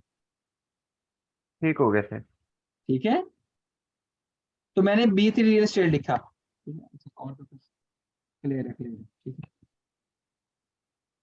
अच्छा जी, यहाँ पे सर आके ये आप जी सर यहाँ पे एक क्वेश्चन था कि हम यहाँ पे इसमें कितने बिजनेस ऐड कर सकते हैं इसमें, और इसमें जी सेकंड है क्वेश्चन ये था कि जो बिजनेस आपने प्रिंसिपल एक्टिविटी है वहां पर हमने एक टाइम में एक बिजनेस ऐड किया, अगर हमारी कंपनी एक है उसके अगर वो 2 एक्टिविटीज होंगी तो हम उसको ऐड कर सकते हैं इसमें? नहीं, उसके लिए नया बिजनेस आपको इधर डालना पड़ेगा और नई एक्टिविटी होगा, आप एक ही दफा नहीं नहीं, एक आप जैसे एक्टिविटी। नहीं नहीं, कंपनी नेम एक हो और उसकी एक्टिविटी 2, फिर उसको हम कैसे मैनेज करेंगे इसमें सर? अच्छा कंपनी, नहीं नहीं, इसमें वो दोनों एक्टिविटी नहीं, आपकी यहाँ पे एक्टिविटी एक होगी, आप उसको दोबारा से थोड़ा सा ऐसा तो नहीं होगा ना कि प्रोडक्ट वो समझे कि सिमिलर नहीं हो सकती, there shall be the difference. आप उसमें लिखेंगे कि ये फलां, मिसाल के तौर पे यही हम कह रहे थे, गेयर टेक ऐप स्टूडियो है, गेयर टेक कंस्ट्रक्शन है, gear tech builders and developers हैं, तो कोई ना कोई फर्क तो होगा ना। ऐसा नहीं हो सकता कि प्रिंसिपल एक्टिविटी जब अलग होगी तो फिर कंपनी का नाम एक नहीं होगा, वो भी चेंज होगा। आप लाजमी तौर पे एक्टिविटी के अकॉर्डिंग अपने नाम को मोल्ड करेंगे मेरे भाई, ठीक है। अभी ये कंपनी का वर्ड आप गलत यूज कर रहे हैं, मैं आपको कह रहा हूँ ये कंपनी आप लोग ऐड नहीं कर रहे हैं। आप आगे चलें, आप सब्र करें तो इंशाल्लाह ये जो चीजें मैं कह रहा हूँ आप ये समझें कि हम सिर्फ और सिर्फ सोल प्रोप्राइटर रजिस्टर कर रहे हैं। अभी तक आपने बस इतना नहीं बोलना नहीं, है। आप इसको कंपनी के हम सोल का वर्ड यूज कर लेते हैं, सोल की बेस पर ही बात कर लेते हैं, हम इसमें सोल में कर लेते हैं अगर इसको, हम्म, तो क्या इसमें हम ऐसे नहीं कर सकते? एक ही एक्टिविटी होगी एक के ऊपर सर इसमें कर सकते हैं? जी जी एक होगी, जी एक होगी, और जितने मर्जी बिजनेस ऐड कर लें कोई मसला नहीं है, ठीक है, अप टू इन्फिनिटी, ओके ठीक ओके है। यार ये ऐसे ही ना, मेरी बात ओके। सुने, ये गेट टेक वाला अभी ऐप स्टूडियो है, कल को कहे जी मैंने कंस्ट्रक्शन का काम करना है, मेरी एक्टिविटी अलग है, लेकिन मेरा नाम गेट टेक ऐप स्टूडियो रखना है, ऐसा कैसे पॉसिबल है भाई? यानी कि एक्टिविटी के अकॉर्डिंग नाम होता है। ये अभी आपका सवाल जो है ना, उस तरह से जब आप थोड़ा सा काम शाम करेंगे ना या लोग को करके देंगे, तो इंशाल्लाह आपकी अपनी एक क्लैरिटी और अंडरस्टैंडिंग टाइम टू टाइम हो जाएगी, बेहतर हो जाएगी, ठीक है। तो आपको खुद समझ आ जाएगा कि यार ये वाला क्वेश्चन तो इतना मुनासिब क्वेश्चन नहीं, ठीक है। अच्छा जी, अब हमने बिजनेस ऐड करना है, क्वेश्चन पूछने के बाद आप लोग अपने आप को म्यूट कर लिया करें, ठीक है, सो डैट के बाकी लोगों को डिस्टर्बेंस ना हुआ करे, ठीक है। अच्छा जी, यहाँ पे अब हम बिजनेस का एड्रेस डालना है। हाँ ये हो सकता है एक ही एड्रेस आप 20 बिजनेस पे डालने, कोई मसला नहीं। अब इस बंदे के अगर ये फर्स्ट वाले बिजनेस पे क्लिक करो ना, फर्स्ट वाले पे, तो यहाँ पे आपको 2 चीजें नजर आ रही है, बल्कि 3 चीजें। बिजनेस में ये उसका बिजनेस लिखा हुआ है, प्रिंसिपल बिजनेस एक्टिविटीज में ये उसकी एक्टिविटीज लिखी हुई है, और बिजनेस प्रॉपर्टीज में उसका एड्रेस लिखा हुआ है, ठीक है। लेकिन इन द मीन वाइल अगर मैं यहाँ पे B3 रियल एस्टेट पे क्लिक करता हूँ, तो अब लिखें, देखें बिजनेस के अंदर तो बिजनेस आ रहा है, बिजनेस एक्टिविटीज के अंदर भी आ रही है, लेकिन एड्रेस नहीं नजर आ रहा। एड्रेस नहीं आ रहा, आप ये फॉर्म सबमिट करेंगे, फॉर्म सबमिट नहीं होगा। यहाँ पे कोई चीज भी नहीं है कि बिजनेस को कैसे, एड्रेस को कैसे ऐड करें। तो फिर एड्रेस को हमें ऐड करने के लिए मेरा भाई यहाँ पे आना पड़ेगा, इधर प्लस पे। अब यहाँ जब मैं प्लस पे क्लिक करूंगा तो वो कहेगा अच्छा प्रॉपर्टी का एड्रेस बताओ। ये हमने पहले एड्रेस दे रखा है, हमने यही वाला एड्रेस पहले FBR को दे रखा है जो गियर टेक ऐप स्टूडियो के लिए। मैं कहता हूँ यही वाला एड्रेस ही है, आप कहते हैं नहीं नहीं ये वाला नहीं है, नए वाला है। नए वाला है तो मुझे यहाँ पे ऐड अदर प्रॉपर्टी करना पड़ेगा। अगर आप कहते हैं यही नहीं है और यही है, फिर यहाँ पे क्लिक कर दूं। अगर यही नहीं है तो फिर यहाँ पे ऐड अदर प्रॉपर्टी कर दूं। ऐड अदर प्रॉपर्टी करके भी हम शुगल देख लेते हैं कैसा फॉर्म होगा। ये वाला फॉर्म तो अभी आप FBR का भर के आए थे जब हमने जहीर साहब को, मोहतरम जहीर साहब को रजिस्टर्ड किया था, तो यही वाला फॉर्म था, ठीक है। तो ये वाली चीज थी। अब यहाँ पे आपको बताते चले कि मैं कहता हूँ नहीं यार इसी जगह पे मैं बिजनेस कर रहा हूँ, यहीं पे गियर टेक का काम करता हूँ, यहाँ पे यही B3 रियल एस्टेट है मेरा। यहाँ पे मैंने ओके कर दिया। जब यहाँ पे मैंने ओके किया तो देखिए B3 पे क्लिक किया तो यहाँ पे आप आके देखें ये बिजनेस प्रॉपर्टीज के अंदर वो वाला एड्रेस ऐड हो चुका है, ठीक है। यहाँ तक क्वेश्चन है जी? यहाँ तक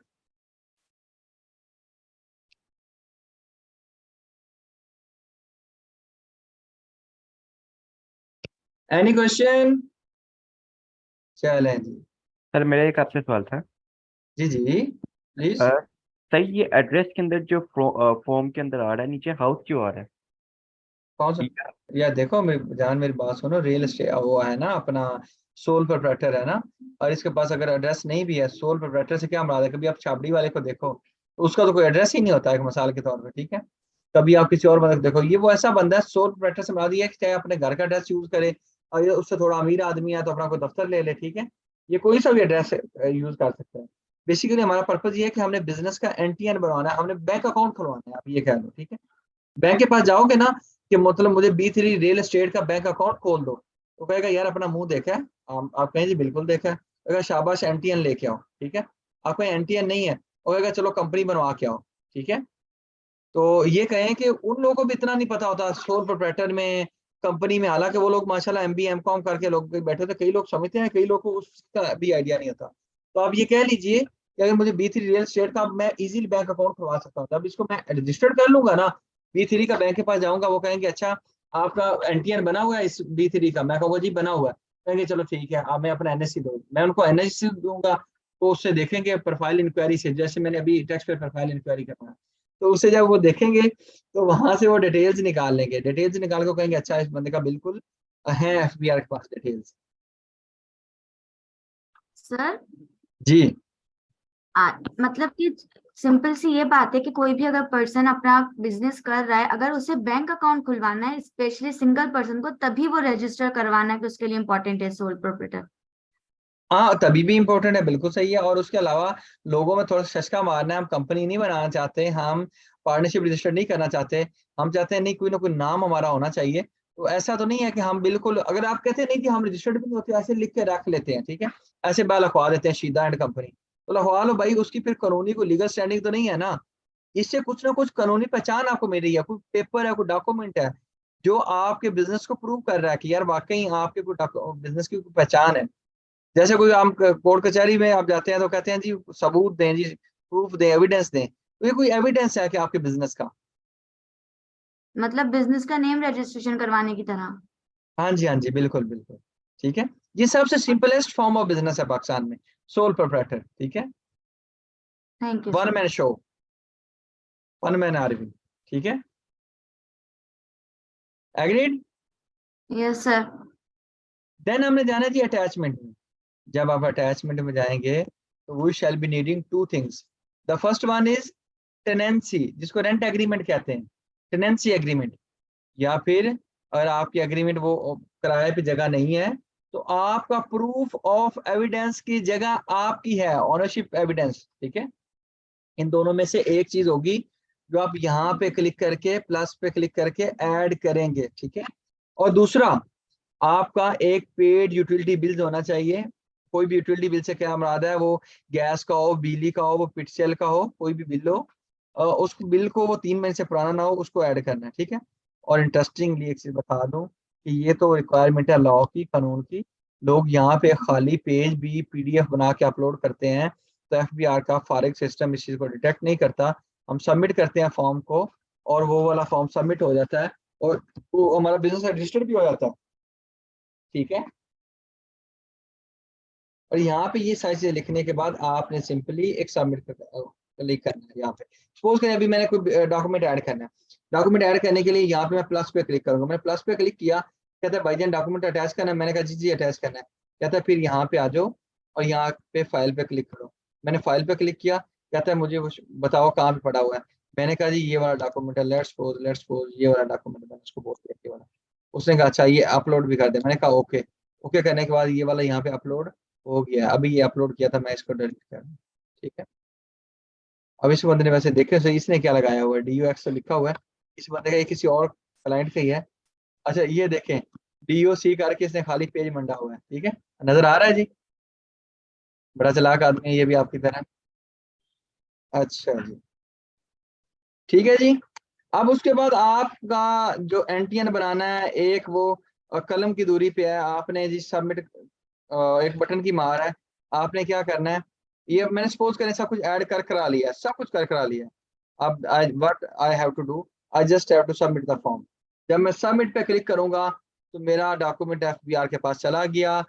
विद इन 10 to 15 मिनट्स मेरा बिजनेस जो है, आप ये कहें आधे घंटे बाद आप देखेंगे ना प्रोफाइल इंक्वायरी पे, इसी बंदे का मैंने आपको गियर टैग अभी दिखाया था प्रोफाइल इंक्वायरी करके, उस तरह से इसमें B3 रियल एस्टेट भी शो होना शुरू हो जाएगा, ठीक है।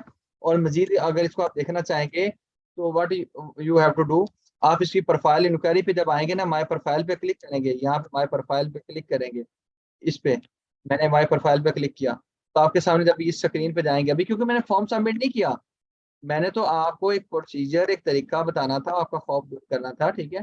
आपने खुद अपने इस तरह से ऐड करना हो कर लीजिएगा, ठीक है।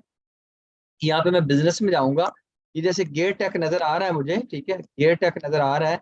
इस तरह इसके नीचे वो दूसरा बिजनेस भी यहाँ पे नजर आया था कि फलां जगह पे एक्विजिशन है, और यहाँ पे नजर आया था। अब यहाँ पे मैं चाहूँ तो इसको यहाँ से डिलीट भी कर सकता हूँ। इस डिलीट करने के लोग 5,000 पहले लेते हैं। ये जो डिलीट करना है, यहाँ पे ये कितना है काम, लॉग इन करने के बाद यहाँ पे आप क्लिक करते हैं, डिलीट हो जाता है। इस चीज के 5,000 रुपये लोग ले लेते हैं। और ये वाली जो चीज आपको बताते चलें कि आपका ऐसा बिजनेस कभी डिलीट नहीं होगा जो सेल टैक्स में रजिस्टर्ड हो। सिर्फ ऐसा बिजनेस डिलीट हो सकता है जो सिर्फ और सिर्फ इनकम टैक्स में रजिस्टर्ड है, ठीक है।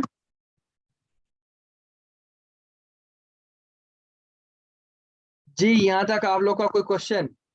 अब आप लोगों के जैसे भी क्वेश्चन है सोल प्रोप्राइटर के मुतालिक, I am available.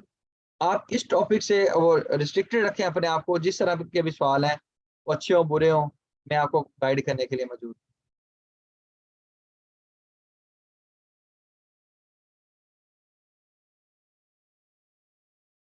Ji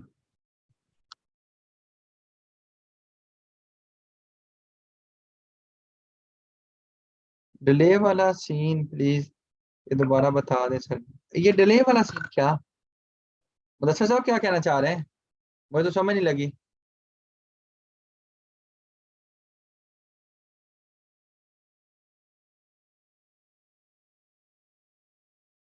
sir class की टाइम सैटरडे संडे, जी हमारी क्लास सैटरडे संडे हुआ करेगी इंशाल्लाह, ठीक है। जी जी मैंने कल जो क्लास कंटेंट है, कोर्स कंटेंट है, वो ग्रुप में भेजा था। अगर आपको नहीं मिला तो आप अपने रेलिवेंट कोऑर्डिनेटर से बात कर लीजिए, वरना मैं दोबारा भिजवा दूंगा, ठीक है। बिजनेस डिलीट जो अभी किया आपने गेट है जी, डिलीट करने के लिए बस एक वो डिलीट के बटन पे क्लिक करना है, कोई मुश्किल नहीं है। ST ऐड बिजनेस डिलीट कैसे होगा जी, वो ऐड करने के लिए आपको लंबा चौड़ा प्रोसीजर होगा, वो आपको अगली क्लास में बताया जाएगा, अभी क्लास में वो नहीं बताना, ठीक है।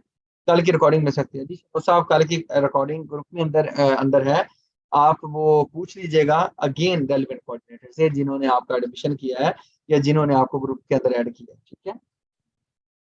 सेल टैक्स में जो रजिस्टर्ड बिजनेस है उसको डिलीट करने के लिए सेक्शन 117 सब सेक्शन 1 उसकी एप्लीकेशन सबमिट होती है। फिर उसके बाद बोर्ड रेजोल्यूशन, बैंक अकाउंट की क्लोजर, लीज एग्रीमेंट के डिसकंटिन्यूंस और सारी चीजें लंबी चौड़ी हैं। तो मैं उस चीज को इसमें बता के वो मिक्स अप एक मिक्स अचार नहीं बनाना चाहता। मैं चाहता हूँ कि एक टाइम पे you should be enjoying one thing.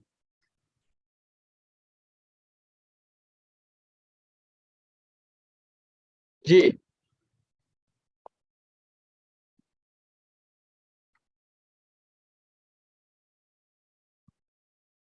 भाईजान, कोई क्वेश्चन ही नहीं है अब आप लोग का? अभी तो बड़े क्वेश्चन आ रहे थे 1 मिनट पहले। 10 मिनट आप लोग के लिए मैं क्वेश्चन के लिए रखे हैं। अपने आप को अनम्यूट कीजिए, जिस बंदे का जैसा भी क्वेश्चन आप पूछें, और टॉपिक ओरिएंटेड होगा तो इंसान टॉपिक से हटके भी अगर पूछते हैं तो मैं आपको गाइड जरूर कर दूंगा, लेकिन डिटेल में नहीं बताऊंगा। वजह यह है कि अगर डिटेल में मैं बताऊंगा तो फिर वो जब अगली क्लास में आएगा और अभी आएगा वो मिक्स अप सी चीजें हो जाती हैं। आप मुझे ये चीज बताएं कि FBR के साथ किसी बंदे को आप रजिस्टर कर सकते हैं, रजिस्टर करने के बाद उसका NTL रिटर्न वगैरह फाइलिंग वो अगली क्लासेस में इंशाल्लाह हम करेंगे। उसके बाद आप उसका प्रोफाइल में बिजनेस ऐड करना ये जान गए, ठीक है। सिंगल मेंबर कंपनी में जी फैजान भाई, सिंगल मेंबर कंपनी मैंने बढ़ाई नहीं है, सोल प्रोप्राइटर बढ़ाया है। जब मैं आपको सिंगल मेंबर कंपनी बढ़ा दूंगा तो इंशाल्लाह फिर दोनों में फर्क भी बता दूंगा, ठीक है। सिंगल मेंबर कंपनी पे अभी आप हम गए ही नहीं, ठीक। कंपैरिजन का भी तब मजा आता है जब आपके पास दोनों चीजें मैं मिसाल दूंगा। अगर आप एक दफा वो कोई किसी PC से खाना खाते हैं, दूसरी दफा अगर आप मैरियट से खाते हैं, तो तभी आप बता सकते हैं कि भाईजान इन दोनों में ये फर्क है। आपने अभी एक जगह से खाना खाया और आप दूसरी पूछने लग गए दूसरी जगह खाना कैसे होगा। आपको दोनों में कंपेयर करना पड़ेगा। एक चीज बताऊंगा फिर दोनों बताऊंगा फिर दोनों को कंपेयर करूंगा।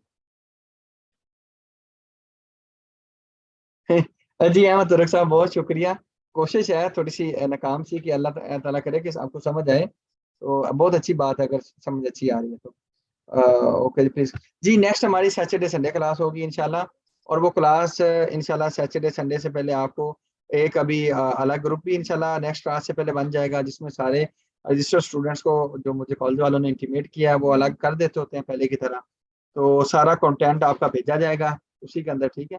अब एक ऐसी चीज है इसके मतलब जो स्लाइड्स आपकी रेलिवेंट स्लाइड्स होंगी इंशाल्लाह वो भी आपको भिजवा देंगे, ठीक है। और एक बात याद रखिएगा, ग्रुप के अंदर जितने मर्जी आप with respect to study question एक दूसरे से भी पूछें, आप पर्सनल नहीं ग्रुप के अंदर पूछें, क्योंकि लोग उससे इरिटेट होते हैं। और दूसरी बात यह है कि आपने सियासी और मजहबी गुफ्तगू से परहेज करना है। हमारा जो ग्रुप है वो प्योरली स्टडी पर्पज के लिए है, तो इंशाल्लाह हमने उसमें हाँ आपको कुछ चीज मिलती है इधर उधर से जो with respect to our course है वो जरूर शेयर करें। जी at the end of the completion आपको सर्टिफिकेट भी बिल्कुल।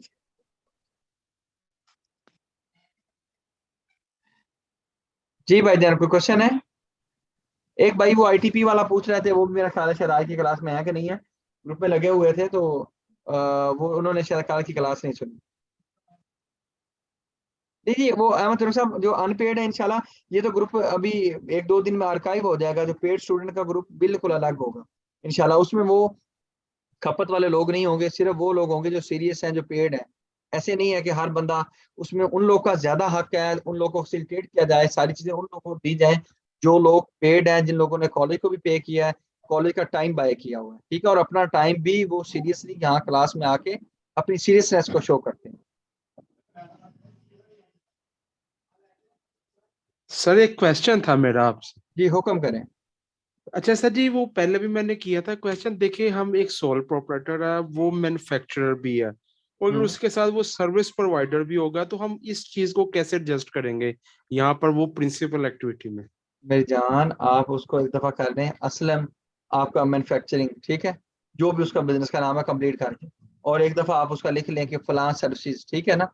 आप एक ही नाम के अंदर आप कहें ना कि एक ही दफा मैं 2 एक्टिविटीज डाल लूं, तो आप नहीं डाल सकते मेरे दोस्त, मैं ये समझा रहा हूँ। आपने जब अपना बिजनेस बनाना हो ना तो मुझे बताइएगा, मैं आपको उस वक्त समझाऊंगा। अच्छा वो ठीक है, वो आपकी बात मैं अंडरस्टैंड कर रहा हूँ इसमें। तो फिर हम इनको दो एक ही प्लेस पे 2 डिफरेंट बिजनेस करेंगे इसमें, फिर तो ऐड कर कर सकते देंगे। हैं, 10 कर लें। सोल प्रोप्राइटर तो है ही यही, सोल ओके प्रोप्राइटर तो है ही यही। जी, ठीक हो गया सर इसमें। ठीक है, ठीक हो गया सर जी, ठीक हो गया सर इसमें कि वो हम 1-2 कर लेंगे तो 2 करके हम इसको एडजस्ट कर सकते हैं, इसमें कर एक सकते में हैं। नहीं एडजस्ट होगा। एक में जी वो हो नहीं सकता, और आप बैंक से भी अकाउंट खुलवाने जाएंगे तो बैंक भी आपको नहीं डील करेगा। मुंह नहीं लगाएगा। वो जो बात पहले मैंने कही थी ना कि अपना मुंह देखा है, हो सकता है आपको भी यही वाली बात कर दे। जी जी ठीक है, नाराज ओके, नहीं क्योंकि होना। ये नहीं नहीं नहीं, नाराज नहीं इसमें नहीं जी, ठीक है सर, क्लियर हो गया सब। क्लियर हो गया? मैं आपको बताता हूँ। अच्छा एक बात सुनो, रुके, चलो ये भी बात आपको जी बता जी दूं। जब आप मेरे प्यारे दोस्त, मेरे कीमती दोस्त, ये चीज रुको रुको, रुको जरा, सब्र करो, ठीक है।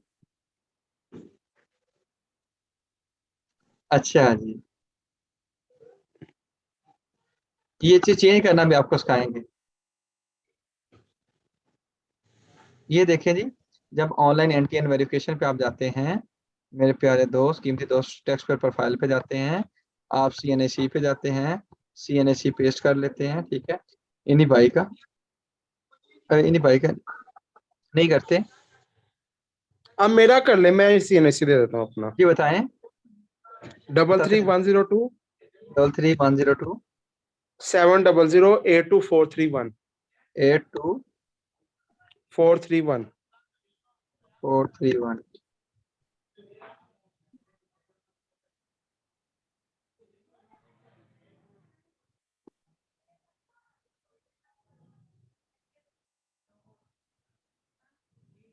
उस्मान भाई ये देखें, यहाँ पे नहीं नहीं, ये आपका तो NSC काम का नहीं है, क्योंकि मैंने दिखाना था आपको यहाँ पे बिजनेस का, ठीक है। आपको बिजनेस ऐड नहीं है, मैं आपको दिखाता हूँ, एक अपना दिखा देता हूँ। अब ओके करंटली मैंने जो है ना, एक मिनट दो, एक और बंदे का दिखाते हैं, याद आ रहा है मुझे, उस पे बड़े सारे बिजनेस ऐड हुए हुए हैं, आपको वो दिखाते हैं। अच्छा म्यूट कर लीजिए अपने आप को, पीछे बच्चों की आवाजें मुझे आ रही हैं।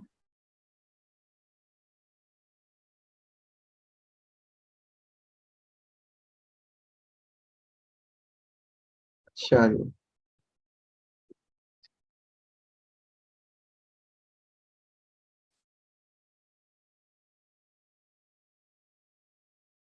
अच्छा बड़ा चालाक आदमी है, इसने भी सारे हटा दिए हैं। ये देखें, ये सॉफ्टवेयर जो भी व्हाट्सएवर, इसने अपना एड्रेस लिखा है अपने बिजनेस का। अब इसने क्या लिखा है, information and communication, computer programming, consultancy and related activities, फला फला फला। और दूसरा बिजनेस आएगा तो यहाँ पे ऐड हो जाएगा, उसका नाम आ जाएगा, उसका एड्रेस आ जाएगा, उसका ये आ जाएगा, ठीक है। जब आप बिजनेस बैंक के पास जाते हैं ना, मिसाल के तौर पर अगर यहाँ पे आप लिख लेंगे, असले की कंपनी का लिख लेंगे, तो कहेंगे मेरा पुत्र ऐसा कर कि असले का लाइसेंस तो हमें ला के दिखा कि तू असला सेल करने के लिए ऑथोराइज भी है।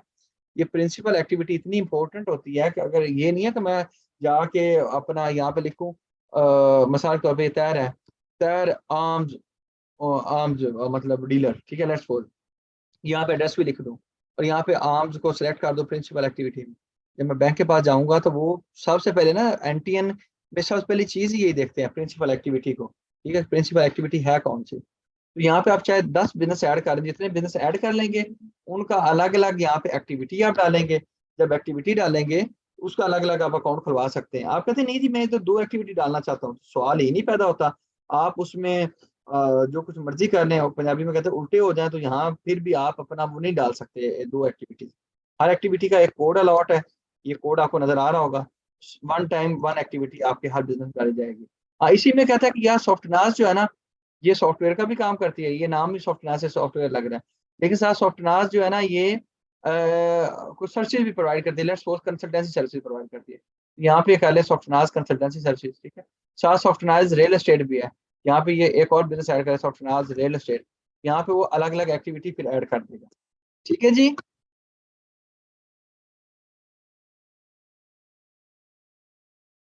क्लियर भाईजान, राणा साहब, राणा साहब गायब हो गए, लगता है राणा साहब को राणा साहब की बेगम ने बुला लिया।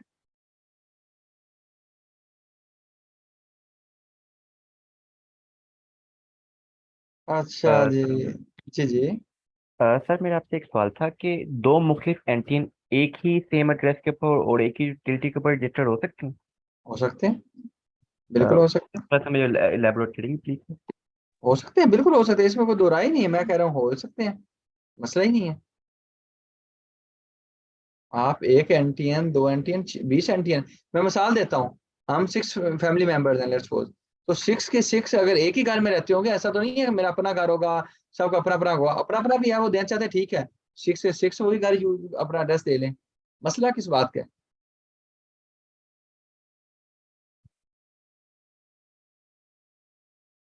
बताएं ना इशू के किस बात पे जो आप थोड़ा कंफ्यूज हो रहे हैं, आप कहें कि इस वजह से मुझे एतराज हो रहा है। नहीं सर, बेसिकली वो अटैचमेंट की वजह से मैं थोड़ा सा कंफ्यूज हो रहा था कि वो अटैचमेंट जो साथ लगानी होती है। और अटैचमेंट तुम्हारे सामने लोग खाली भी लगा रहे हैं, और सर फिर इसका कोई भी, इफेक्ट तो नहीं होता ब्लैंक का? और ब्लैंक नहीं कोई मसला नहीं होता जिगर, कोई ये मसला तो नहीं बाद है। में सर एफबीआर वाले आगे उठा के मैं ले जाए। और यार कसम से यहाँ पे बस उठा के एक ही वी को लेके जाता है और कोई नहीं लेके जाता। ऐसा वो आप किनको कहना चाह रहे हैं फिर? हाँ, और किसी के बारे में आप नहीं कहना, ठीक है ना, बाकी उन लोगों को माफी है। एफबीआर के पास इतनी एफबीआर की मजाल, वैसे सेक्शन 192 पढ़ ही लेना, ठीक है ना, आपको थोड़ी सी उनकी पावर्स का पता लग जाएगा, थोड़ी गुस्से वाली पावरें भी उनकी हैं, ओके सर। ठीक है। यहाँ 6 कंपनी एक एड्रेस पे रजिस्टर्ड है, हाँ देखा, कितनी खूबसूरत बात की है अहमद साहब ने। चलें जी, अगर आप लोग का क्वेश्चन नहीं है तो दुआ में याद रखिएगा, तब तक इंशाल्लाह नेक्स्ट क्लास में मिलते हैं। जज़ाकल्लाह फी अमानिल्लाह, बहुत शुक्रिया आप लोगों के वक्त का, आपकी तशरीफ आवरी का। अगली क्लास में मुलाकात होती है, बाय ओके बाय, जी, अल्लाह हाफिज। अल्लाह हाफिज।